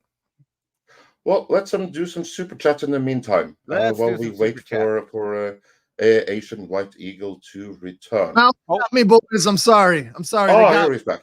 Got me. No. Anyways, look. Sorry. I'll just explain it. We don't need any show it. But that little bullet point they put at the bottom said, "Well, anybody involved in hiring can't ask about actual or perceived race, nationality, gender, sexual orientation, all that list of things that are protected, right? But that doesn't cover the scope of it. You cannot prefer one person for promotion, for hiring, for training. You can't have any of that is divided up by gender, sex, any of those criteria. Right. And you certainly can't set a quota saying, OK, well, we're going to promote these amount of people, or we're going to raise these people up. We're going to give these opportunities to one side. I mean, that's going to be something that's going to flag in any state, not just in California. But I mean, certainly that will be an issue under California law.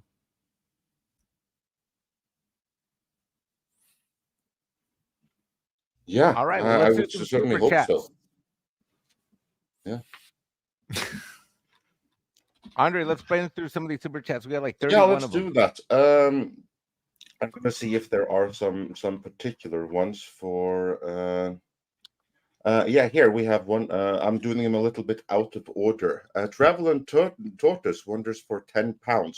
What happens when the underrepresented are overrepresented? Aren't white people underrepresented in media now? That's actually one of the good questions, and that was asked by the Supreme Court in the Harvard case, because the point of this was originally in the South, when you think about segregation, there was an end point, right? There was a desired end point, and there was a point at which certain measures are no longer necessary. There's an end date. Okay, we're going to do this temporarily, and then we're going to stop. But one thing the Supreme Court had an issue with, 6-3 decision, which it should have been a unanimous decision, but, liberal judges be liberaling. They said there's no end to this. You've set a racial quota with no end in sight. At what point are people that are the minority become the majority, right? At what point do you stop? At what point is enough representation? If 90% of your company is minorities, is that enough? What's the line? and there's no stopping it because I mean there's no brakes on the crazy train.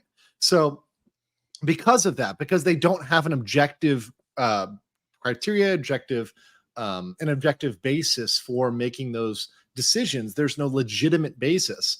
I think there would be an issue. That's exactly what they looked at in the Supreme Court cases. There's no legitimate basis and there's no end goal. There's no end target that says, okay, we're trying to get to, for example, let's say you lived in a community that is 60% African-American. Locally, it is 60% African-American. And you say, we are going to match the local demographics. That is an objective criteria that might be defensible. Might be. I'm not saying yes. I'm saying maybe. Maybe. That's not what they're doing here. The issue is that almost every modern progressive movement has shifted from goal oriented, like for instance, gay marriage, it came, right? But Correct. now the goal of almost everything progressive is that there is no goal. And no, it will no. The goal is power. That's but power through the fact that it will never end. There will always be a problem. And if they've kind of solved a problem, they will then find a micro version of that problem to continue. It's like having a charity like March of Dimes that pretty much finished their mandate, but they had to find a way to stay in business because they had this machinery to stay in business. But Paul, you just outlined the whole keep adding flavors to the rainbow thing that's been going on for a long time. But it's gotten worse is my point, is that this is what we're seeing.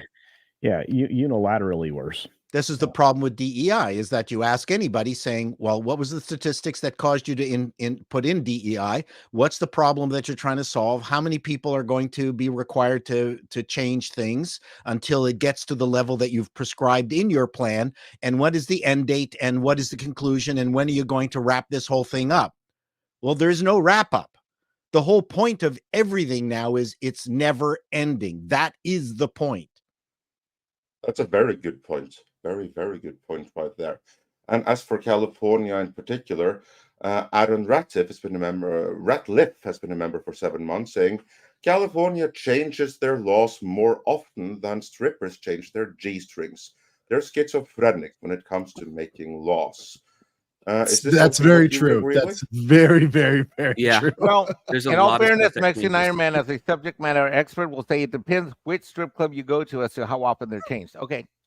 That is also true. Which section of the law is what's constantly being changed the most? Like that's the other part. Gavin Newsom has gone pretty nuts over the last 6 years. Mm-hmm. And they don't even. And here's the thing: all the laws they don't work in isolation. They work together. Right. Yeah. So you have to figure out how different provisions work together. So you can add, like, maybe there's 5 different things, but they haven't been used together and applied together in a single case. So you're constantly getting these cases of first impression, particularly in California, which is why, and also to be very clear, I'm not a California lawyer. I'm not required to keep up on California law, thank God, right? So I'm trying to be very careful not to overstate here, but I think it is fair to say that, their laws change a lot.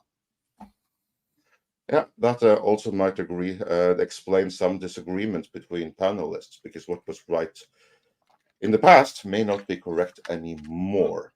Then let's see, which is next one here.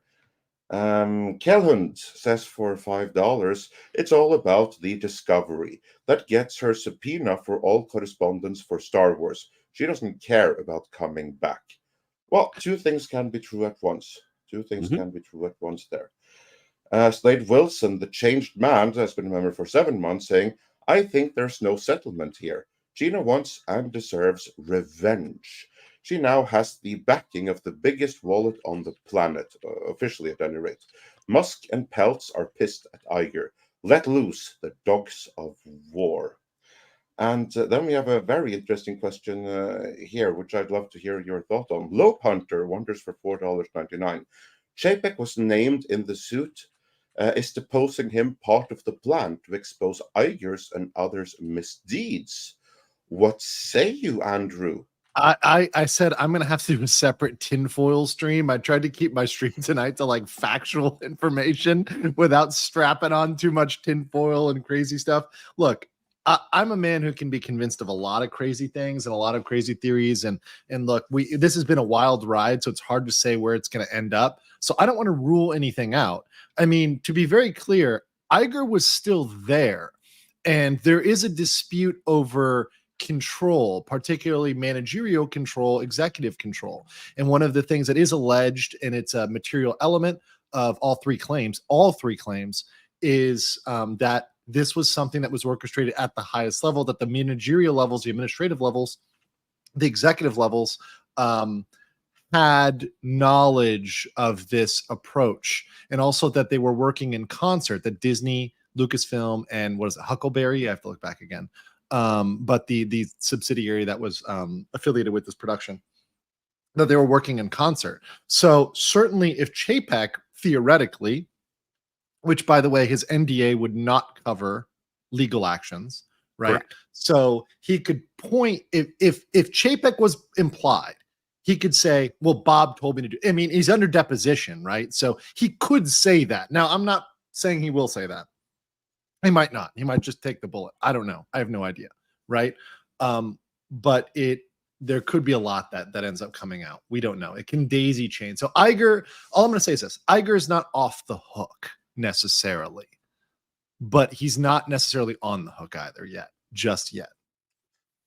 Yeah, and Mo Zamboni says for $2, if this gets to Discovery, that's a win for all. Yeah, indeed. I think you mentioned it before, but I mean, like you said earlier, I think just the Corano emails and getting the KK and Corano emails is going to be pretty damning in and of itself. And that's a good goal to have for this type of lawsuit, because again, the monetary value that she's asking for is really small for Disney. It's almost a pittance. Yeah, unless they give punitive damages, this would be a very small amount. But I believe the complaint said that the jury would be able to determine what the amount of punitive damages were, right? Is that? Yeah, sure. And they're tort limits, so they wouldn't be ridiculous, right? So this isn't going to become a $1 trillion case or whatever. This is something that might end up, in the few millions, right? That's where we're talking about, maybe maximum tens of millions. If you look at the highest evaluation, I think they said 6 seasons. Correct me if I'm wrong on this. I have to look back, but I think it was 10 episodes, 6 seasons of Rangers. So yes, if you do that math, I mean, that's what, I mean, I'm bad at math. That's why I'm a lawyer, that's 250 a season times 6. So you're looking at like a couple $1 million. Yeah. Okay. So so a couple $1 million, right? So maybe they treble that to like 10 million or something like that with punitive damages. You might get a 2 or 3x. You're not going to get 100x, right? So you're not going to get something ridiculous. The weird thing, which I think we discussed, which is unique to the California law, is the restitution of the position, which would be really awkward, and it's something that's very specific to that labor code provision. So that would be awkward, but yeah, Discovery weird is too. But the other part too is if she were to get that, that's also basically for an ongoing point a multi-million-dollar contract, essentially. Correct. Because it's basically you're getting your job back, which means that all future work as a result of that, which means that Disney would be viewing it as still paying punitive damages for the ongoing future that they have with this character, unless for some strange reason they decide to write her character off, in which case then you have a whole nother set of worms being up, which is like, well, is that going to be in retaliation to the lawsuit because they were compelled to bring her back? And if so, is there a lawsuit with that? Like, that's the part of this stuff, because I spent 6.5 hours with my entire writing team going over the legal ramifications of what this could mean if everything worked out in Gina Carano's favor, because because again, this is kind of unprecedented, right? You have a person who, for all intents and purposes, under the history of how California and Hollywood works when it comes to their cast, was technically not employed at the time when that statement came out that they were no longer working with her. And that's the thing that's of issue right now. And that is the thing. Like, again, she's perfectly well within her right, and it's a smart move for her to say that she was wrongfully terminated, because part of the defamation that she was facing from the trades was saying that she was fired. And that has repercussions to that. That is absolutely valid. The problem being is that Disney's going to come at this very hard and say that she had fulfilled her contractual obligations, and even though her character was still ambiguous within their plans, no offer was made. They made no negotiations of contracts with her representation. Nothing was signed unless, and I really hope that she has this, unless she can produce a signed contract That would be huge, and that'd be great for her, because then that would show, oh, Disney decided to break their contract, and if there was a clause in there saying that they could terminate without cause or anything of that nature, which is common in those contracts, it's almost irrelevant to the point, because it gets to the point where we were able to actually see what that contract stipulated and see how well the value of that contract and the potential of what was being lost. And you have a better chance of pairing it with the online harassment. And then, of course, the most egregious aspect, the struggle sessions, which she did kind of acquiesce to in some regards. She went out to dinner, I believe, with the GLAAD people and had a good conversation with them. She had a dinner in lieu of a Zoom. In lieu of a Zoom. Yeah, she had she met with the GLAAD people. She had a good time, but then there was the 45 plus Kathleen Kennedy versus her, and she said, "No, I'm not doing that." Right? No. That is literally a struggle session. I will meet with some of you that are probably the most aggrieved, and they refuse to do it. Meet face to face, which is so very she had grounds to say she was willing to play ball because she had respect and whatever for that, which is perfectly good. But Disney kind of knocking that back down because it wasn't good enough, that's controversial, and that's something she can explore. And I think she got more standing on that than anything else in the complaint. Okay. Yep. Yeah, and Beard Whiskers said for $2. Gina stated that she will not settle. Should be interesting to see how that plays out. Luca Biasco just sends in $1.99 in support. Thank you so much for that. John Doe says for $5, they were selling merch with Gina's likeness. A contract of some sort was in play. Yeah, that was for season 1. And California uniquely has political views as a protected class. There you have California once again. Then Ace, 1589 2001 says for $20, you are incorrect about settling. A settlement is the only way she can force her role restored, an apology, and any kind of change. A civil court judge can only provide a monetary judgment to make a victim whole. That's not so. Each obviously a particular. First of all, there's two things that are wrong with that. Number one, there's always equitable remedies. Equitable remedies are available, beyond civil remedies. So equitable remedies are things like injunctions and declaratory judgments, right? So that can go above and beyond. In fact, if you look at the prayer for relief, what they ask for in number 1 is a preliminary and permanent injunctive relief requiring defendants to reinstate Corano to a prior position. It's a form of equitable relief, which the court does have latitude to do.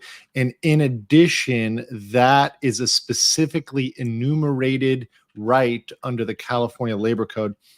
I'm trying to see right here. Okay, under 98.6 subsection B1, right? If you are discharged, threatened, or demoted, suspended, retaliated against in an adverse action, you are entitled to reinstatement and reimbursement for lost wages. Reinstatement, that's the word they use. Now, of course, that's assuming she's qualified as an employee under that provision of the labor law. But assuming that that's actually a specifically enumerated relief. So there's 2 ways she can receive that.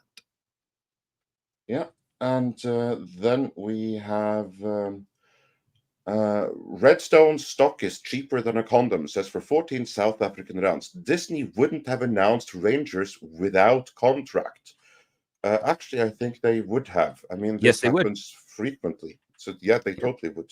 Donald Glover has still not signed a contract for Lando, just to let you know. Yeah. So yeah, they totally would do that. Snail Messiah has been a member for 32 months, and we thank you. And Script, I have a question. I have a question on that real quick in regards to Donald Glover. So is he writing that script on spec? That's a good question. Okay. I mean, listen, he may have a contract for being a writer on it, but I know he hasn't signed a contract for being an actor. Fair enough. Thanks. And Luca Biasco says for $4.99, what if they try to settle, not with cash, but by giving Gina Carano the ROTNRC? I don't know what that is. Rangers of the New Republic. Rangers of the New Republic. Rangers of the New Republic, yeah, of course.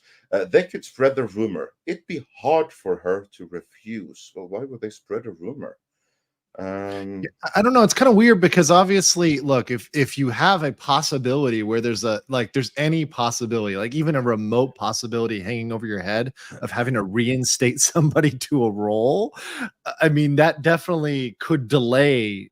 There definitely could be delay as a result of that, right? So there's some weird 4D chess stuff. Like this is this ultimately allows them to cancel it or call it off or whatever. I mean, there's lots of things that can come out from this. Yeah. And Dark Winter says for £5, but not without Jon Favreau, and Filoni has nothing to do with it. Yeah, if you're talking about the returning, yeah, Favreau absolutely would be involved, and Filoni, well, he is the chief creative officer at Lucasfilm, so they'd have to do some other major changes in order to get rid of him outright. Chris K says for $5, since Disney has been delivering non-stop box office bombs for the better part of 2 years, will they be rezoning for munitions production? Yeah, that's a good one. It's like, are they going to be supplying arms to Ukraine because they've been dropping so many bombs? Well, we'll see what happens after Tucker's Putin interview here. Who knows? Well, I mean, all of this is an industry-wide problem because as we've recently been presented from Chris Gore over at Film Thread, the WGA checklist that was put into place. I think that's kind of an interesting thing if you want to look at the total mindset of Hollywood right now. They're looking at things through immutable glasses, and I think all of that's illegal, but I could be wrong. Yeah, indeed. And then we have, let's see here, that just moved around for me here. Olaf Van has been a member for 31 months, also valued modern member of the community. People like Gina. Not many liked Caffeine Kennedy, herself insert race, so may also been a motivation to get rid of Cara Dune's character. I think there are many motivations. Mostly that she was a strong, independent woman who had a different set of opinions than what was acceptable. And Big Daddy MRI says for $19.99, thank you so much. If Gina settles, that would give Iger the political ammunition to fend off Peltz trying to get board seats. Think about that. She won't settle, at least I hope not. Well, I don't know that there's anything that's going to give Iger political ammunition at this point right now. Yeah, how does that help him? I don't see how it helps him in any way. Yeah. Well, let's be honest. Every large organization like Disney has probably got 1,000 lawsuits that they're juggling at any given time. No, that's not true. Actually, really? I mean, no, it really isn't. No, as corporate, like, I mean, you may have, for example, if you're doing a service, if you have a service that you're providing, right? Obviously, you may have small claims, you may have certain collections if you're in a financing industry, but major lawsuits, it's not common to be inundated by right now over half a dozen major lawsuits. We're not talking about slip and falls. We're not talking about, somebody puked in my Mickey ice cream. We're talking about serious things that have, ramifications that could either reset an area of law, right? Change an area of law. The Corano lawsuit certainly could reframe entire areas of law and kind of set California law. And then you have the Florida lawsuits, which have massive impacts, right? And as well as other shareholder claims which are pretty large. That's not normal. So I mean, like, I'm also including, the slip and falls at the park and sure. Those are normal. Those are normal, Paul. That's normal. But having major lawsuits is not. Right. I mean, I was, when I was corporate counsel for a very, very large corporation. I trust you. And I'm just saying, like, for example, we were in one of the corporations was timeshares, right? Timeshares is highly litigious, but we didn't have more than one or two major cases going on at a time. To have 6, that's not normal. Interesting. Well, I mean, I'm sure Disney has got a bunch of script ideas that have been stolen by somebody lawsuits going on all at the same time. Every single creative organization in Hollywood has those. Absolutely. But that's interesting statistic. Thanks. Andrew? Yeah, and Gojira Star 5477 says for $5, if they go to discovery and lawsuit, could it expose a Disney/Lucasfilm bot farm that targeted Gina? That's This is a actually very, very interesting. yeah, because remember, this was under Twitter. This was not under X. This is pre-Elon.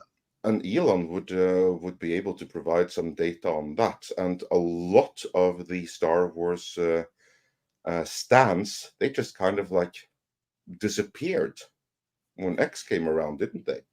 So Yes. it's actually very, very And if you look at the complaint, pretty much most of it is tweets, which is very telling. So obviously they've got the receipts there, and I'm sure there's other DMs and their stuff that will be dropped in the future as exhibits, extra. But yeah, if that was exposed, that there was anything that was targeting, that would certainly be an element, particularly if it was directed at a managerial or executive level. Yeah. And a lot of those tweets have very low interaction, which basically would suggest it's bot related. Correct. Very intriguing question indeed. Chaosonic1 says for $5, I will laugh if Elon fires Iger at the office and behind Elon is the construction crew to destroy the shower. Yeah, and then that's going to be a meme for the initiated. He could be dressed up like Mario from the SNL sketch. Or Wario, yeah. The opportunities are numerous. Pablo Papano also sent in $1, no comment, but we thank you for the chat and for the cute picture of the cute doggy. And call me Chato has to go repair his refrigerator, Andre. Okay, that's perfect, because ActionCom says for $5, Chato, didn't the USS fall when people, or USSR fall when people were fed up with the lies and were not afraid to call it out? It fell mostly because of the weight of their inability to compete with the United States in a capitalist realm. So while the United States was innovating with lots of new technology and machinery, the only thing that the USSR had were hands on deck, and they would literally level an entire town in some place in Czechoslovakia at the time, and just to get at the coal. And everything was run manually. They really did not invest in any kind of technology to improve their productivity. So it's really the lack of productivity that brought the USSR down. Yeah. And also, queuing you out, Ash Bandray says for $4.99, Paul, is your refrigerator running? Then you better go catch it. Yeah, you better go catch it. Absolutely. But thanks for joining us today. Well, it's not, I didn't really have much to contribute except for useless jokes, and just listening to Andrew and everybody else on this, I think this is a really interesting topic. I love them, Paul. I love them. They're never useless. Yeah. I think this is an amazing discussion. Also, a tipping bond says, so Paul, you're saying people have had their network moment. Marisol, watch out above for falling TVs. Yes. I think, I hope we're getting to that. I have to say, within the border of Canada, we're far from having our network moment.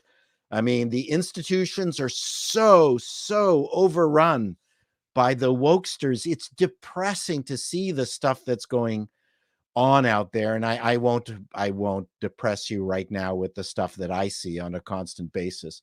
But hopefully, a lot of this disease actually came from the United States. So if you guys can fix your stuff and then we can get some of that vaccine to get rid of the shit here, then I'm really waiting. I can hardly wait. So anyways, thank you for having me. I'm going to go back to my work, building websites, and we'll see you all Friday. We'll see what happens with Disney. Hopefully they're still around by Friday. Oh, we'll see. We'll see. They should be. They should be. And then we have a question for you from ActionCom. Legal. Do you think California law has logic bombs in it? When Prohibition was repealed, certain laws became enacted. Do California woke types think that far ahead? Strike one law, 3 more replace it. Look, I don't. Yeah, I don't know what you exactly would mean by logic bomb, but to the extent of their legislation, one thing, and just generally passing bills and laws, And New York kind of follows the same pattern too. Florida is starting to adopt it on the other side. But what they will do is they will pass a bunch of laws, even if they are unenforceable, unconstitutional, and illegal, and they will leave the onus on citizens, NGOs, the opposing party, to overturn those. So, for example, most famously, they'll do things regarding the Second Amendment, right? So they'll just pretty much completely violate your Second Amendment rights, and then they'll wait for them to challenge it. And their logic is this delays people from exercising their right. So within the state, it will suppress that right. It will essentially kill that right.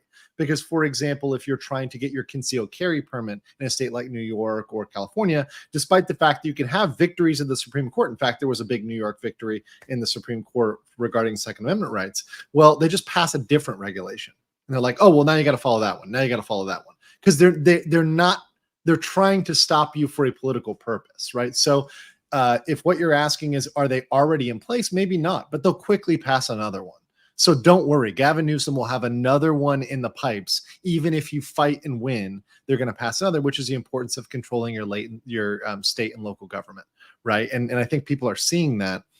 There's an importance to having folks that are on your side in your state and local government. So, yeah. And then Olaf Hannes says for €6. Thank you, Olaf. Did also hear Obi-Wan and Luke's story resembled a lot of Mando and Grogu, so they were forced to make changes, not being like a copy of the previous show. Yeah, that story was going around, how one hand did not know what the other was doing at Lucasfilm, but they still were able to conjure up fairly similar storylines, apparently. So funny how that worked. And Ken Rayard says for $2, how about giving Bob a golden shower head? He might be into that. So, yeah, all I'm saying. And Chaos Sonic says for $5, the irony of Elon saying Disney sucks tweet is because he was in support of Amber Heard in the Johnny lawsuit. Remember that mess? Yeah, that almost bought me a yacht. I remember that mess. I mean, look, Elon is not perfect, and I think I said this on my stream, and I'll say it again. I'm not for the deification of people, right? I mean, I don't think that's great. I think you look at an issue and you say, do you agree with them or disagree with them? And when it comes to supporting free speech, I'm with Elon, right? The neural chip kind of freaks me out a little bit. That's kind of a slippery slope, right? Maybe like, let's chill with that, bro. But you go with issue by issue, and on this issue, and particularly on the Disney issues, right? I mean, he's not wrong. So I agree with them. I agree with them on that. But I mean, is he a little distracted by the ladies? Yeah, absolutely. Did you see that? Texas Institute of Technology with advanced science studies, which came out to the acronym of tits and ass. Oh, the Texas Institute of Technology. Yeah, that was clever. Yeah, it was clever. Yeah, he came up with an acronym that came out to tits and ass. Yeah, but he's also willing to make that a real thing, though, right, Andrew? No, he could. Yeah, he could. He could do it. I mean, he's got enough money to do it, and he's actually funding schools. So let him do it. I mean, if he wants to do it, whatever. I mean, it's hilarious. It's like making a meme, but I mean, fine, whatever. He wants to do it. It's a free country. What's wrong with some little tits and ass? I mean, I think it's fine. It'll be better than public schools, in most jurisdictions.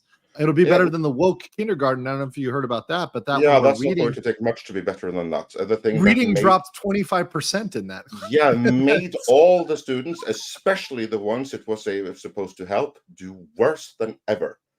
So yes, another victory for DEI right there.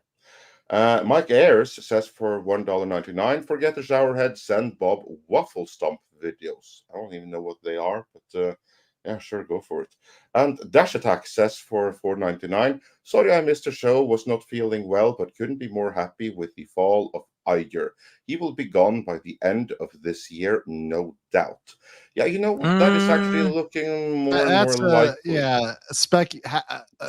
Speculation. Yeah, but it's possible. Is it possible? Yeah, it's within the realm of reality.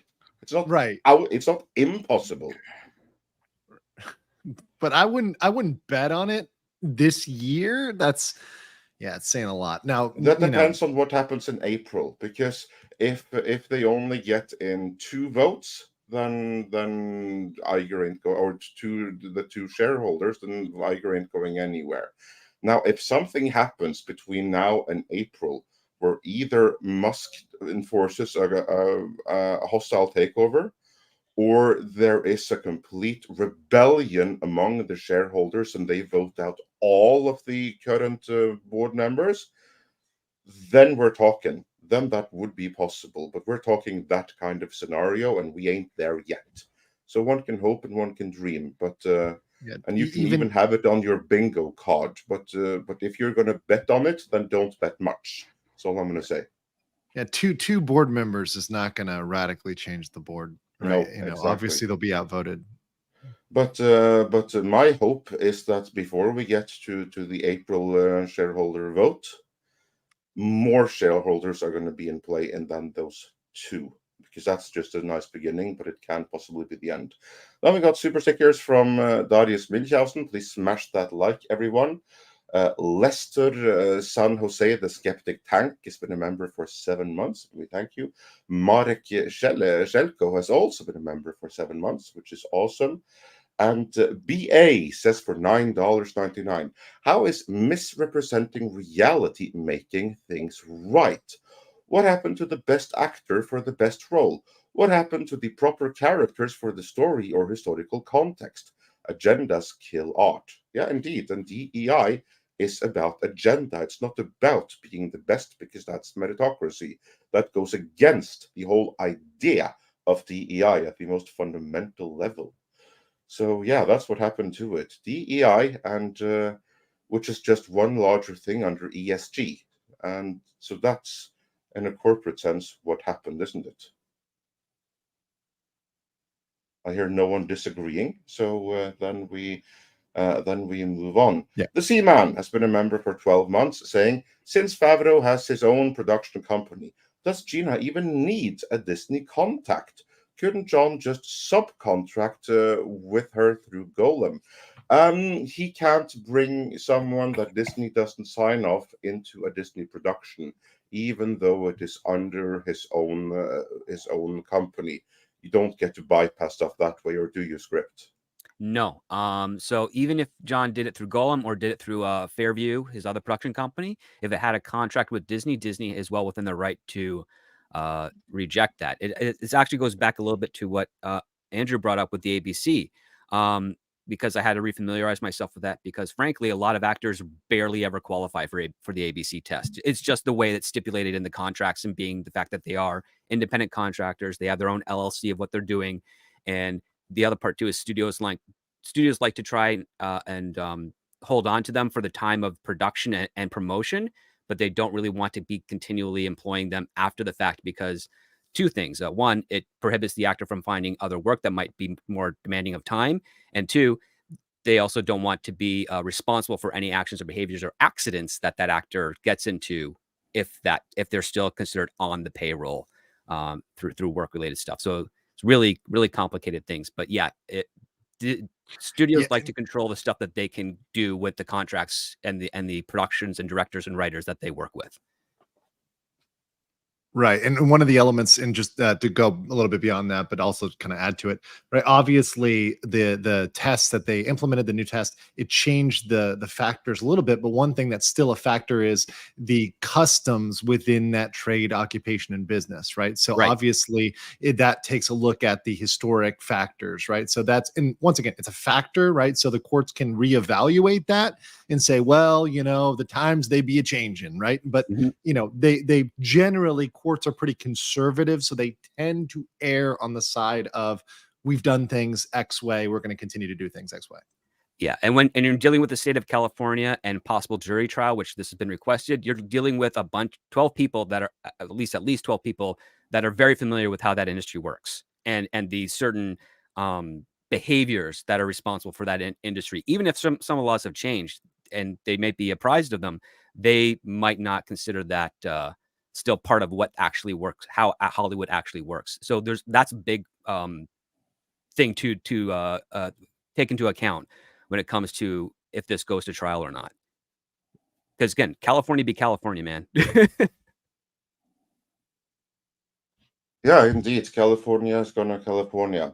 And WDW Pro Says for $4.99. Discovery, Gina and Elon. Discovery, get the documents. Yeah, indeed. And we are Agree. here for it. And I know that WDW Pro is going to be as well. Buckycat says for $5. Can civil trials like this be televised in California? Can we hope for a Depp versus Heard like replay? This is not a state trial. This is a federal trial, so it will not be televised. So that's the issue here. They went with diversity jurisdiction because Gina Carano is a resident of Montana. The rest of the parties are California. So federal courts can apply state law, and in this case, they're applying mostly California law. But it's still because she is a resident of Montana. It's a diversity claim. It's in federal court. They are very bad about allowing television in the courtroom. And I also think that there might be some issues. I mean, there might be some issues with image and person and ownership there regarding the California trials. I'm not sure how the laws have changed regarding that, but I think there's more of a reason. Now, if this was in Florida or Texas, yeah, definitely would be televised, but unfortunately it's not. Yeah. Aaron Pipes says for $10. From what I have heard, Disney could be forced to reshoot and rebroadcast season 3 and 4 of Mando. Is that right? Could they be forced to reshoot new scenes of future movies? This does not sound right to me at all. Luckily, we have someone who may have an opinion there, but I cannot see that being real. Yeah, look, even with an injunctive relief, look, you're allowed a lot of wide latitude, but there's a certain amount of reasonableness to it and unconscionability. You know, you get to a point where, you know, you're not going to require somebody to go spend millions of dollars to reshoot something. But if it was a forward-looking, and also, even if she was entitled to reinstatement, the court might say, look, the appropriate remedy here is a liquidation, like some sort of damages that would reflect that, right?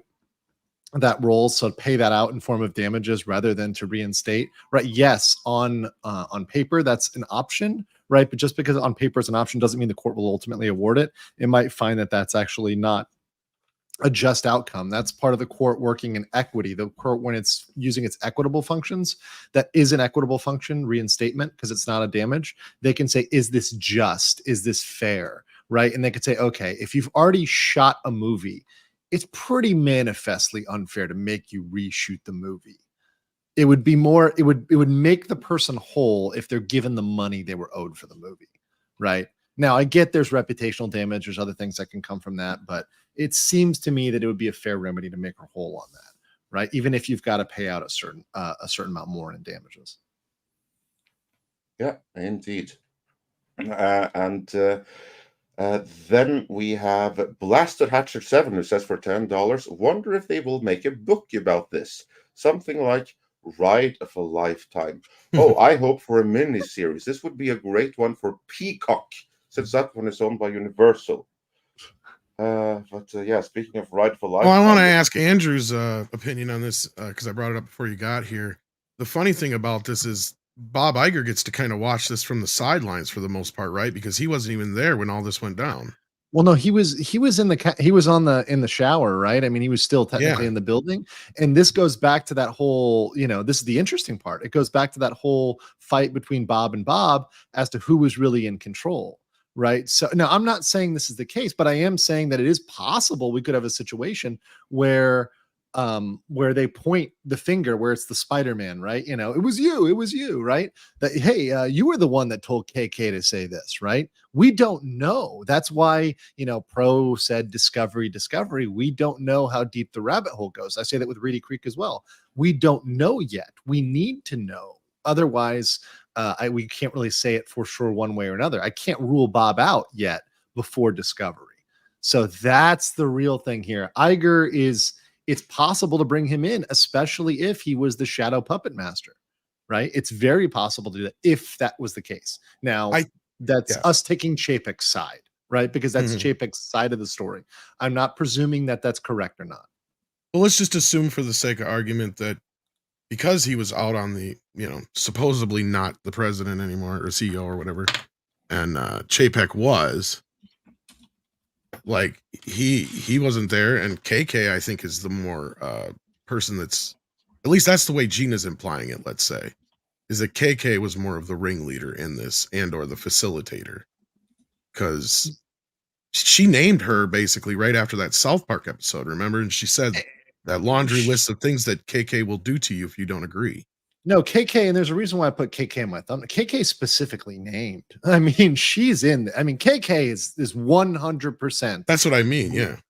I mean, if there's any depositions, KK is going to be there, right? So like, she's in for sure. Bob Chapek would be in for sure, right? But beyond that is speculation, particularly regarding Bob Iger. Because I want to go back to something here, and this is just 4D chess kind of thing. Let's look at Bob Iger from a point of view. He's sitting back looking at the situation. Jon Favreau has been extremely quiet the whole time about this whole thing, right? All we know about it is when he talked about it before, that he had talked about that this show was supposed to have her in it, and it was supposed to possibly set up a show of her own down the road and all that kind of stuff. We have what she said about John, told her, get ready, your life is about to change, all that kind of business. And then everything comes to a screeching halt as soon as Kathleen Kennedy is brought back into the fray by Bob Chapek. Okay. That is when Kathleen Kennedy decided that she was going to take control, change things. And season 3 of The Mandalorian went off the rails because of Gina Carano being not renewed, let's say. But on that note, script is brought up before how Victoria Alonso was put into a position to be basically set up to be fired. Okay. Now, what if the same thing is happening to KK right now, like a coup of sorts? Now, I'm just speculating here, because all these announcements came right after the Rey business. Remember, it's Jon Favreau's movie, The Mandalorian. Jon Favreau created this character for her.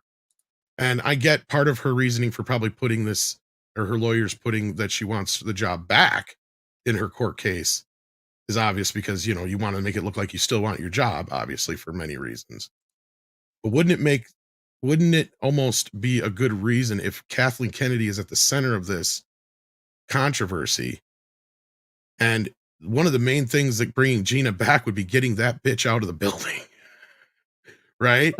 So what if this whole thing Bob will use as a reason to fire Kathleen Kennedy from? And I'm just speculating here and putting it out there, but what do you think the chances are of this being a coup from behind the scenes? You could sell me on that, right? Like I could believe that. It's a plausible theory. I could believe that. Nobody else wants to comment? Yeah, no, I think that Iger very well could try to take advantage of the situation. That's what I mean. In that regard, yeah, but it was obviously. I don't think it was completely orchestrated necessarily, as he saw these chips and he's like, if I let these chips fall into play. Yeah, I don't think Iger called Elon and was like, "Yo, bro." Oh no, this is not what he wants. He doesn't want Elon on this part of it. No, that's what I meant. Yeah. No, but he's looking at it from the situation of Jon Favreau, who is clearly a Gina Carano fan, and I'm sure. And we joked about what if he does try to bring her back in this movie, right? Because he has not recast her as another actress, right? That is one thing we've heard from a few sources, is that he refuses to allow them to recast her, because that was something that was discussed. Yeah. So I mean, I don't know. Just this all feels kind of funky. I mean, if I were Bob Iger, work with Kathleen Kennedy again. I'll tell you this: if I were Bob Iger, I would say, here at the Disney company, where we tell great stories, we're a storytelling company, and this is an example of another mistake that Mr. Chapek made as to why the board brought me back, because these missteps were happening all the time. Hashtag blame Chapek, hashtag for everything. That's what I would do if I'm Bob Iger. It's obviously going to be a lot of that, because that's kind of like what I saw the moment that Chapek was named, because this was obviously a Kathleen Kennedy decision, or at least that's what everything that we have ever heard or seen suggests, that this was a Kennedy decision, which was made most likely without Chapek even being aware of it. But obviously, Iger is going to use that for everything it's worth and blame him, tried to do everything he can to shift it. They do name Chapek, though, just to be That's very what clear. I mean. That's what I mean. Yeah, and that opens the door to blame Chapek for everything. Yeah, it does. No, I said they even do, just to go in there, they even dropped the statement about his political comments in Florida about the Parental Rights and Education Act. Like they bring that up, Gina's lawyers bring that up in the case, which is very interesting regarding Chapek. So that's a very specific claim about him. I think it's designed to imply incompetence at Disney. That's why. Yeah, that would work. Yeah. And then basically show a pattern that they're so incompetent that they got rid of a rising star on their show and so forth. Like to give us the domino effect of these events that have happened. Like I think that's a fair thing to do. And also puts Disney again more on the defensive than they already are. Absolutely. Right. Yeah. The three things they cite there are termination of Corano, the contract dispute with Scarlett Johansson, and the political missteps in the Florida Parental Rights and Education law. Right. Mm-hmm. So you've got three things there. Now I'll just speak to the last one because obviously that's my bailiwick. If anybody who's looked at that carefully knows that wasn't what Chapek actually wanted to do, at least on that one. Right. On parental rights and education law, he actually didn't want to make the statements. He was, twisted into that. Right now, I don't know if you guys know more about the termination with Scarlett Johansson and how much that was or wasn't on Chapek, but that was it wasn't on him at all. That actually was covered in detail by the CNBC expose. That was something that was specifically under Iger jurisdiction because he was the one who was supposed to cover everything entertainment. But on that particular thing, he was like, you know what? So Chapek wants to be CEO. All right, fine. I'm just going to do nothing on this one and let him be a CEO. Also without letting him know that there's an issue. And then she can sue him in public. And that was Iger's role in that. And afterwards, with that statement blaming her afterwards, Chapek was unsure about it. But Iger signed off on it. Mm-hmm. And of course, then, probably aided by Iger's PRs, Chapek was blamed for the whole thing in the press. Yeah, and I just asked because, like you pointed out, Chapek is the one who was in charge. I think he was named in the lawsuit or whatever. But I just think it's interesting that this is the one time Bob can kind of just sit in the sidelines for now, I think, other than maybe what they have to settle on was my point.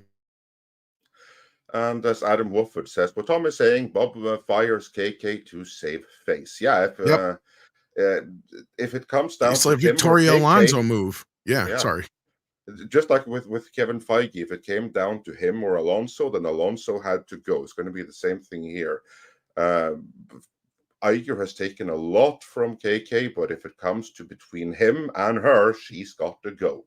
And she might try to set up Filoni as a patsy, but it's not going to work. See, that's the thing. Yeah. That's where I could see, like, because Chris, you're I see where you're coming from, and creating Filoni, because remember you said that same thing about Filoni, a month ago or whatever, when the news came out, or we were talking about it, maybe 2 months ago, whatever it was. I feel sooner than it was, but it was a while ago. Yeah, was it that long ago already? But yeah, no. So like, I can see this being a coup of sorts, because at this point, it's like you look at Bob and he's like, well, I'm left with no choice now. Damn it. He's finally got a reason. He's finally got a reason. The one thing he's got, because, that's what we've talked about before. He can't fire her, right? For many reasons, not just like legitimately he can't. There may be something in her contract we don't know about, but I'm just talking about the face value of it, right? You can't fire the most powerful producer in Hollywood, and it's a woman. You can't. I am frothing at the mouth to get those contracts at some point. To see the contract, it'll be great.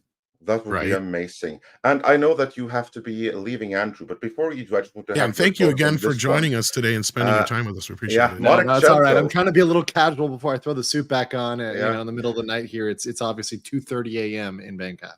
Marek says for €10, Disney is so desperate that it has sent out a cartoon to shareholders where Austrian Duck explained shareholders that they have to vote on white paper for Disney and not for BlackRock or activists. Now, I wanted to have your thoughts on this, Andrew, because I know that this is something that you've been covered.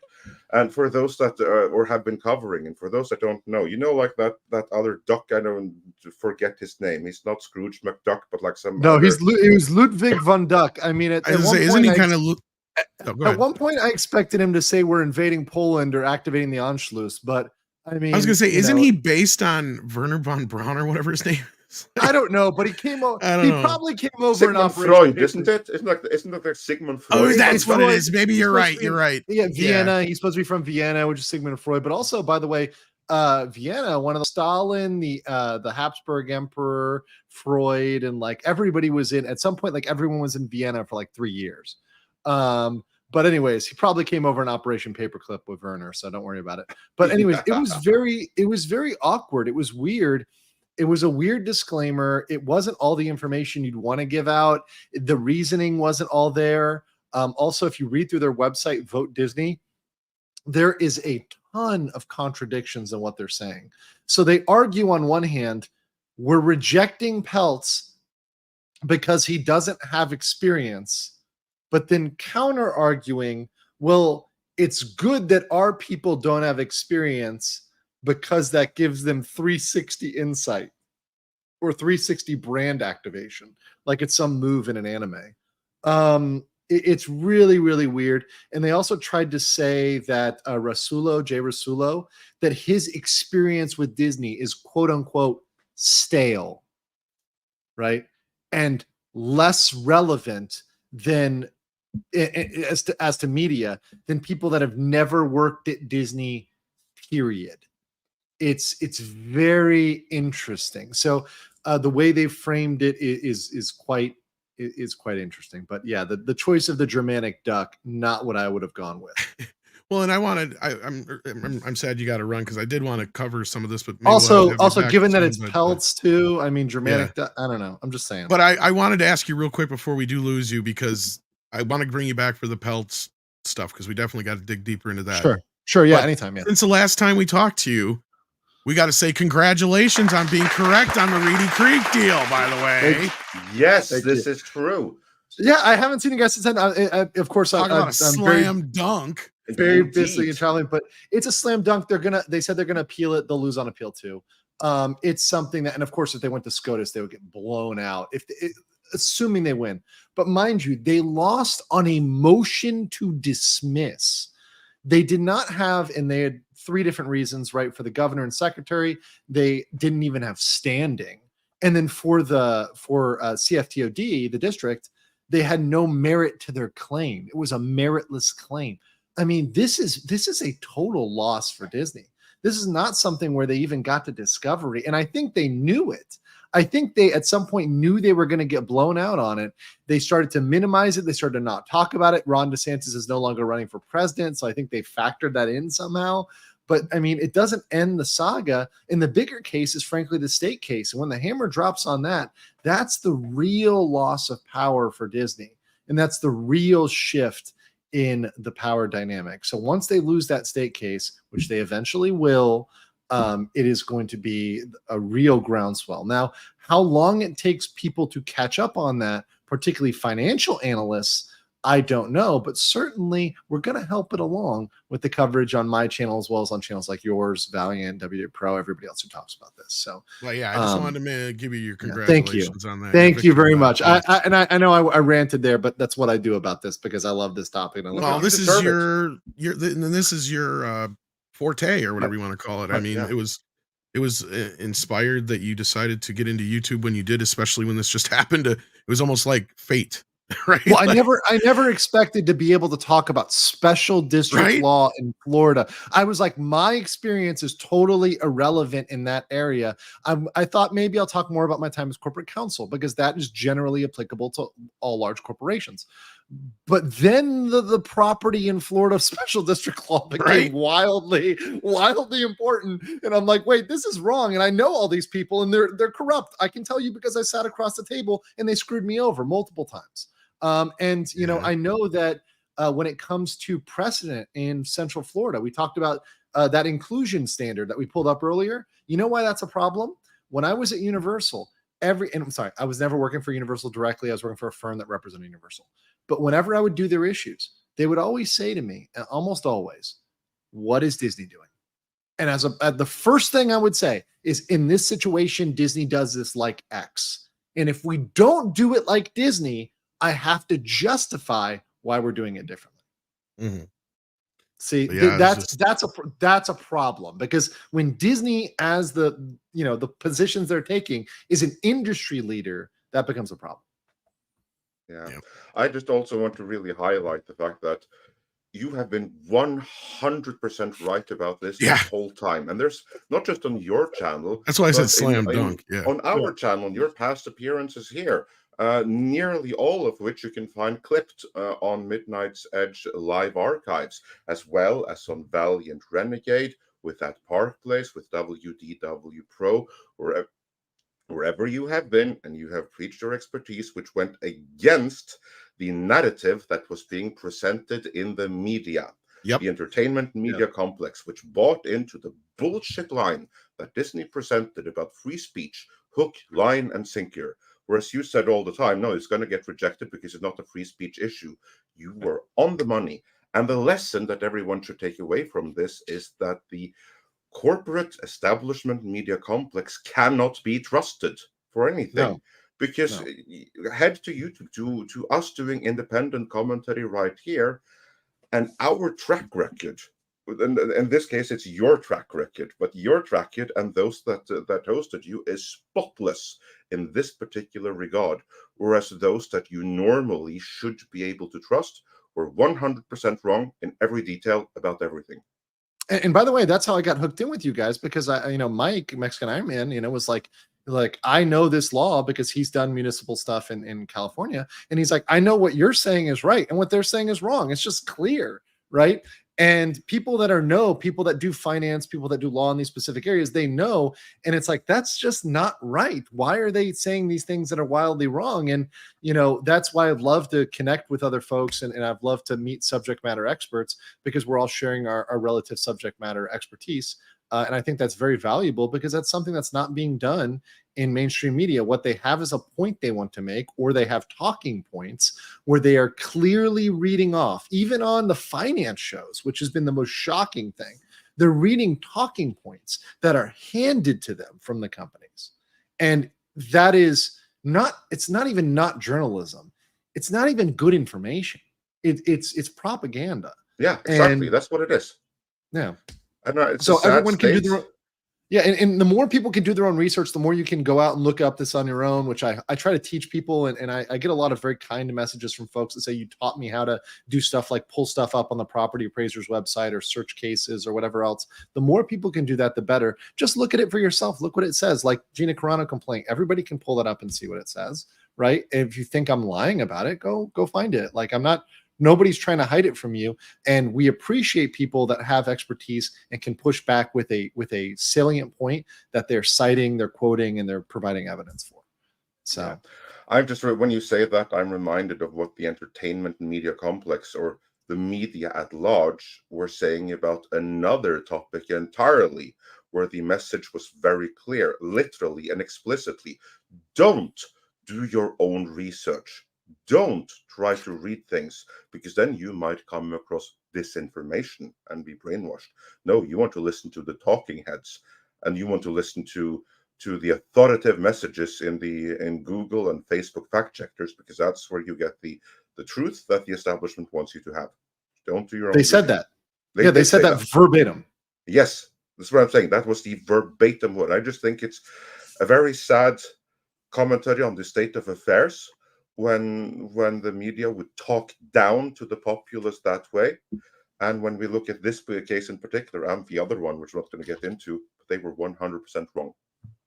But what I mean, that may be a disappointing part. Well, what's not disappointing is that we have thousands of people watching our channels and learning this information and gaining wisdom from this, because they're actually paying attention and getting good information. So to me, that's a white pill. That's a positive thing. And I hope that everybody is tuning into all of you to gain that sort of information.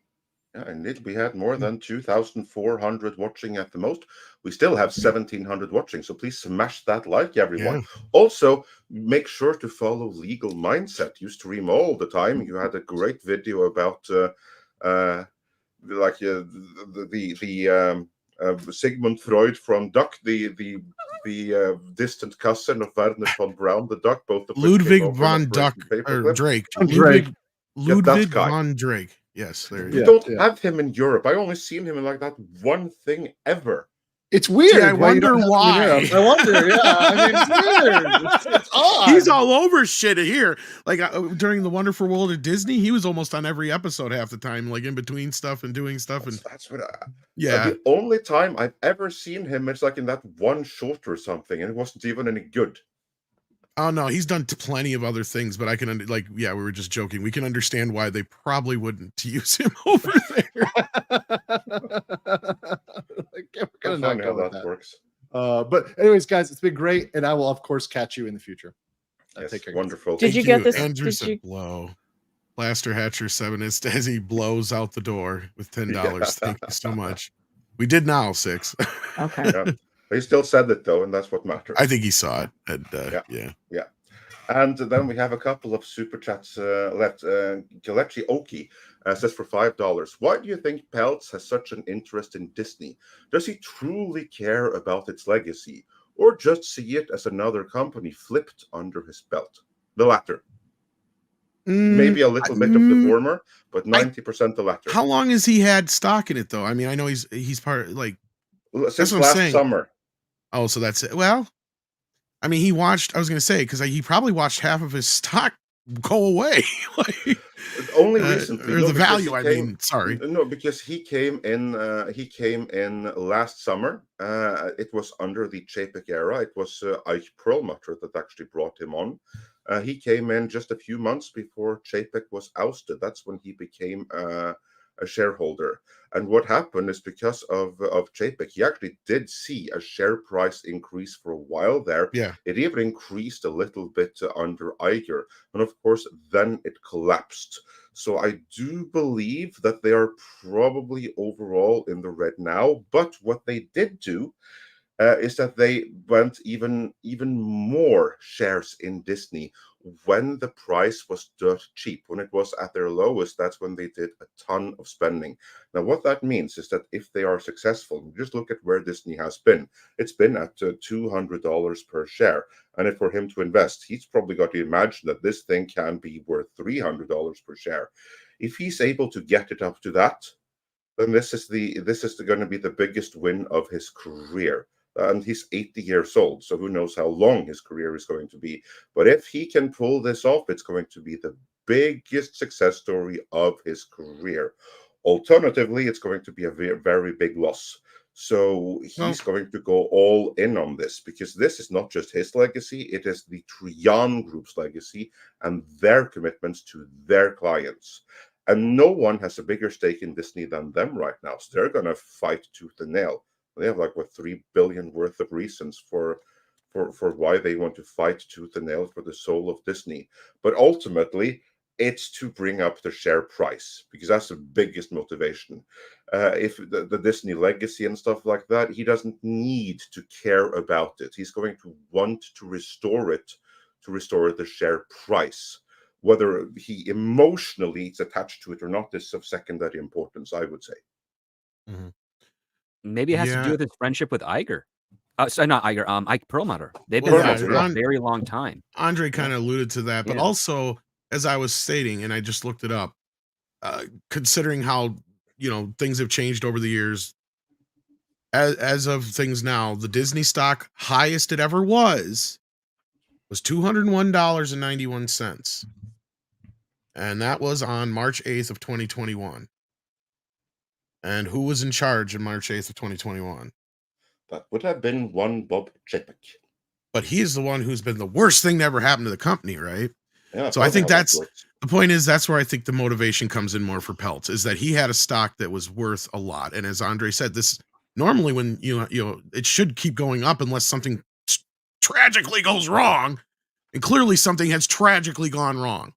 But if you'd actually listen to people like us, Valiant Renegade, all the sorts all throughout the years, you'd have known this was bound to happen, right?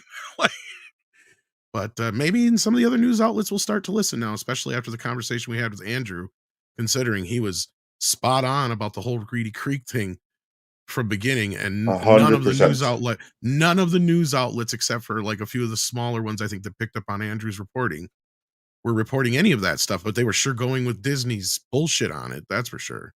So I think that right now he's looking at a stock that he had at one time that was worth $200 some a piece, is now worth what, 90 something? I think it's at right now, sitting Culture. Do you know what's sitting today?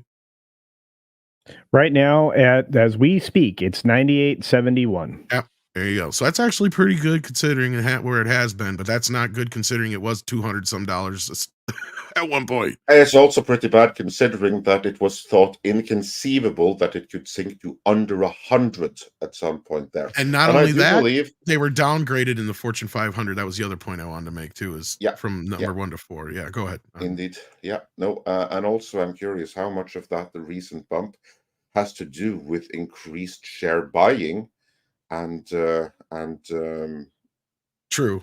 Musk getting involved recently. I was going to say, some people are reporting that he's been buying some shares. I don't know if this is confirmed or not. Better have, because otherwise he has no. That's what's supposed to be going on. Like, I know we talked about it earlier. I was going to say something about it, but I couldn't find anything like in a report about it or anything like that. So I don't know if people are just talking or if it's something that's actually happening or not. But I'm not gonna.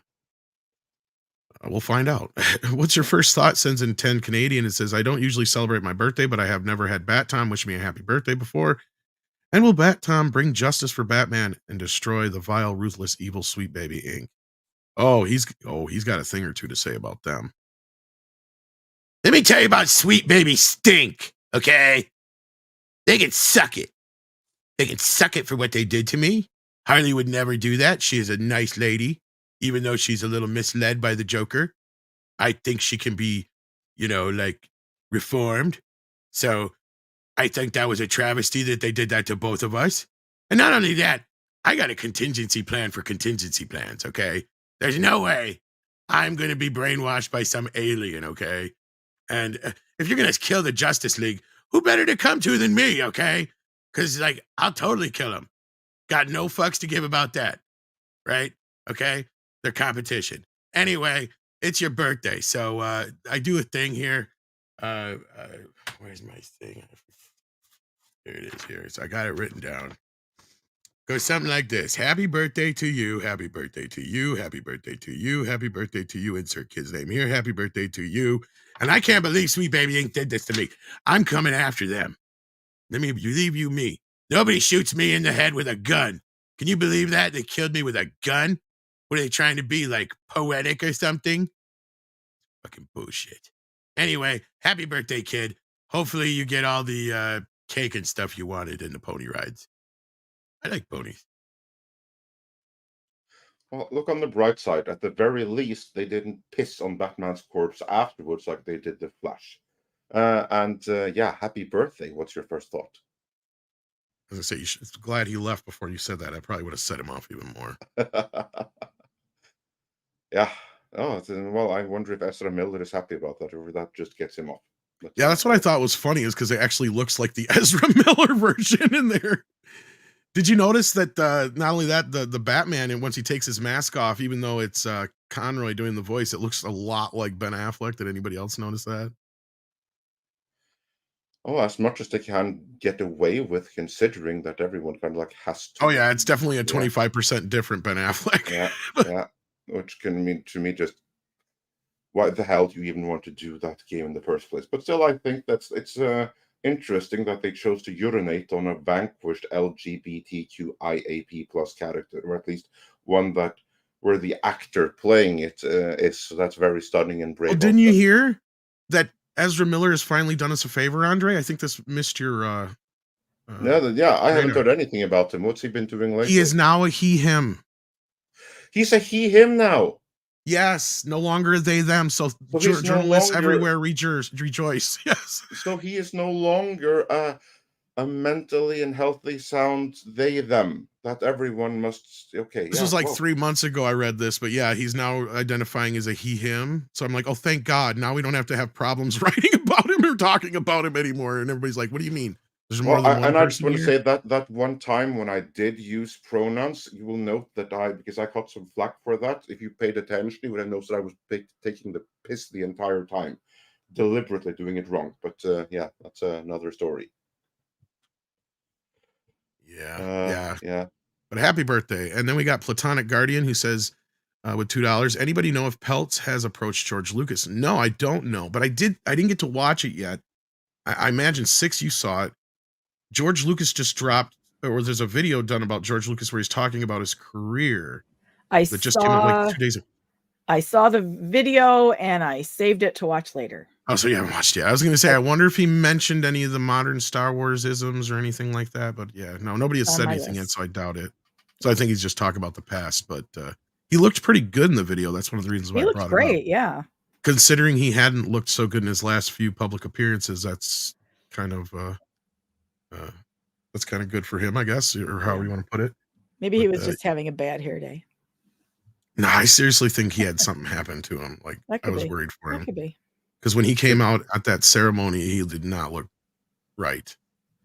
There has been rumors that he has been of ill health as of late. But yeah, considering how he looked in the video clip I saw real quick of it, I was like, oh, he looks pretty good. And I didn't get a chance to watch it yet. But yeah, so I don't know if he has, but I would imagine he probably has tried to talk to him through various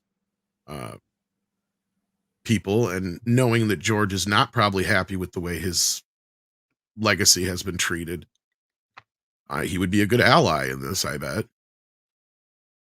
Because George has let it be known a few times he's not too happy with the way things have gone. I mean, even though he's kind of put it to rest, it felt like in that one time when he did respond to the one kid's question at his at that one class that his wife was running or whatever, where he's like, well, what do you think about the new Star Wars? And he's like, well, they just do their own thing now. It's not my Star Wars anymore.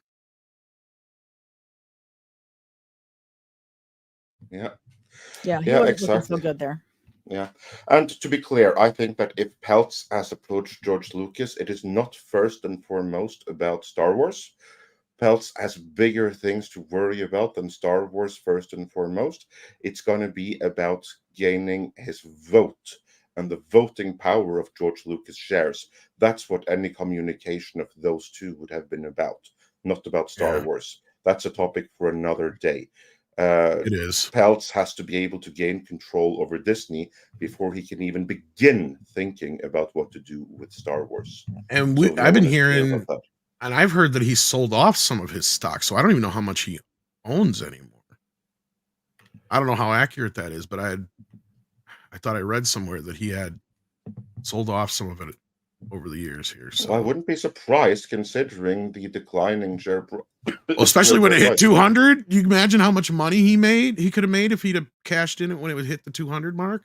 Yeah, but the problem with it doing that is that if you think, oh, it's going to be 300 soon, and you sit on it, I know, but see, I'm that kind of gambler. I walk away with what I walked in, plus, if I get double that money, you never know in advance when it's going to shift and turn around. That's a problem, right? And that's why the house always wins, to give you a little bit of a win to begin with, so you think it's going to go up and up and up, and then I know, it goes down before you know what hit you. I had a friend who was a compulsive gambler, and I used to tell him that shit all the time. Like, they're only going to win. You're only going to be allowed to win as much as they're going to be willing to let you walk out with. And that's where I know once I double my money, I walk away, right? Like, it's, I'm not going to sit there and fuck around with it. And if I was George Lucas and I saw that, I'd be like, yep, now's the time. And I'd have cashed out a bunch of it. Because right then he probably made close to what I mean, if you think about it, I don't know how much he sold, but it was probably worth almost double what it was when he got it in the first place. So that was my point. Yeah. But anyway, let's move on. We have a couple. We got Pinochet's Helicopter Tours. Yeah, and I got to get over to WDW Pro's pre-show here. Pinochet's Helicopter Tour sends in $2, says Ludwig von Duck. Well, it's actually Ludwig von Drake, but I screwed up and said von Duck. Who would build the roads, Duck? Yeah. Then Midnight, we got BPST over on the Rumble side who sends in $20. Says, Tom is multi-talented. Is there anything he can't do? Don't tell me he can dance too. Oh, yeah, I can dance. I've seen him dance. I can dance. I'm fat, but I can dance. Did you want to show us right now? No. Okay. There's video out there of it. We'll save that for later. For now, though. Yes, it is time to go because I have to head over to www Pro. Yeah. And after that, head on over to Valiant Renegade, who will be covering the entire thing live. So that should be a the pro show is the pre-show. Yeah. Yeah. So this was the pre-show. Yeah. He does the pre-show and then Valiant does the actual show. So that should be good and fun. Yeah. So with that, I want to say thanks to everyone for joining. Check out all of the panelists, especially check out Legal Mindset, whose track record remains Andrew's over there right now. Yeah, check out for more videos to drop probably tomorrow. Probably. We'll see exactly what happens. And Culture Script, anything in particular you guys want to plug on the way out the door? I just want to re-apologize to Tom. I was wrong. I was out of line. I apologize for you that way. No excuses. I'm just wrong. And you know what? You are my brother, buddy. And I speak myself before you. Yeah. Sometimes brothers fight. Yes. We make up Check out his Patreon. He has a Patreon. Check him out there. He does a show on Saturdays on his YouTube channel. Check him out there. And anything else you wanted to plug, Script? No, I don't want to plug, man. I just didn't want. I just shouldn't have done that. And no excuses, man. But I love you, and of course I'll still be in your corner every time, man. No worries. And apology accepted. Moving on, we got Culture Casino as well. What do you got going on? Are you going to be heading over to the pro show or the after show or one of the shows? I'm sure you're on one of them. Not that I know, but it's fine. I'll be watching. You're from not. The crowd. What? You're one of the Park Place guys. I'll be watching from the crowd like everybody else, which is just fine by me. And I dropped my video on Gina this morning in a premiere, so I was up really, really early for the East Coasters. You can check that out. It's worth checking out because it does have one of the several clips that I have from the live stream where Jay was dropping bombs that kind of led to where we are now. That was your stream for those who may not remember where Jay dropped there's emails and other thing. Maybe I shouldn't have said that, but I mean, and you know, I know he has to own it, but apparently there's even more beyond that. So trust me, Jay, I love you, dude. And you guys can check that video out today. Probably the only video for the day because everything else is going to be this earnings call that we've been talking about. Yeah, so check out Pro Show. You're going to need it. Pre-show leading into Valiance. It's going to be on fire. Yeah, and just stay tuned. We've set up redirect, so if you just keep watching, you'll automatically be sent over to WDW Pro. So do let them know that you came from Midnight's Edge. So Midnight's Edge rate. I want to give an extra special big thank you and hug for all the support on behalf of Andre and Tom and myself. For Mr. Tickle Trunk, Mecca J, Red Shirt, Olaf, Natasha, Big Daddy, Daryl Brewer. Thank you guys all so much for everything you do every time the show is live, in the video premieres, and from myself, especially today. You guys are the backbone of helping out this channel. Indeed, it's we amazing. couldn't do what we do without you amazing mods helping us out both here in the Facebook group and everywhere. So thanks to the mods. Indeed. We got one last super chat coming in here from Twilight Hope. It says, when did we get to 250K or am I blind? No, we did get to 250K. We have 250K subs now. But we had it at the... Wasn't it Christmas Day? Most ideal of timings. Yeah, it was the Christmas Day stream. That was also the 250K. Well, that was a good Christmas present. Yeah. Or was it the New Year's Day? It was one of the two when most people are busy occupied, but we celebrated with those that watched us here. So next big thing will be 300K, I guess. Indeed. Oh, was somebody sharing something and it went away, or what was that? I wasn't. Something popped out. Anyway, thank you again, Twilight Hope, for that last minute super chat, and thank you all for listening. And again, yes, thank you to all the mods for all your support and help. We appreciate it, and we couldn't do the show without you. So I'll see you over on the Pro Show, hopefully. Take care of yourselves. And Andre, as always, it is time for some koalas in the rain. Koalas in the rain, koalas in the rain. No fucks given, koala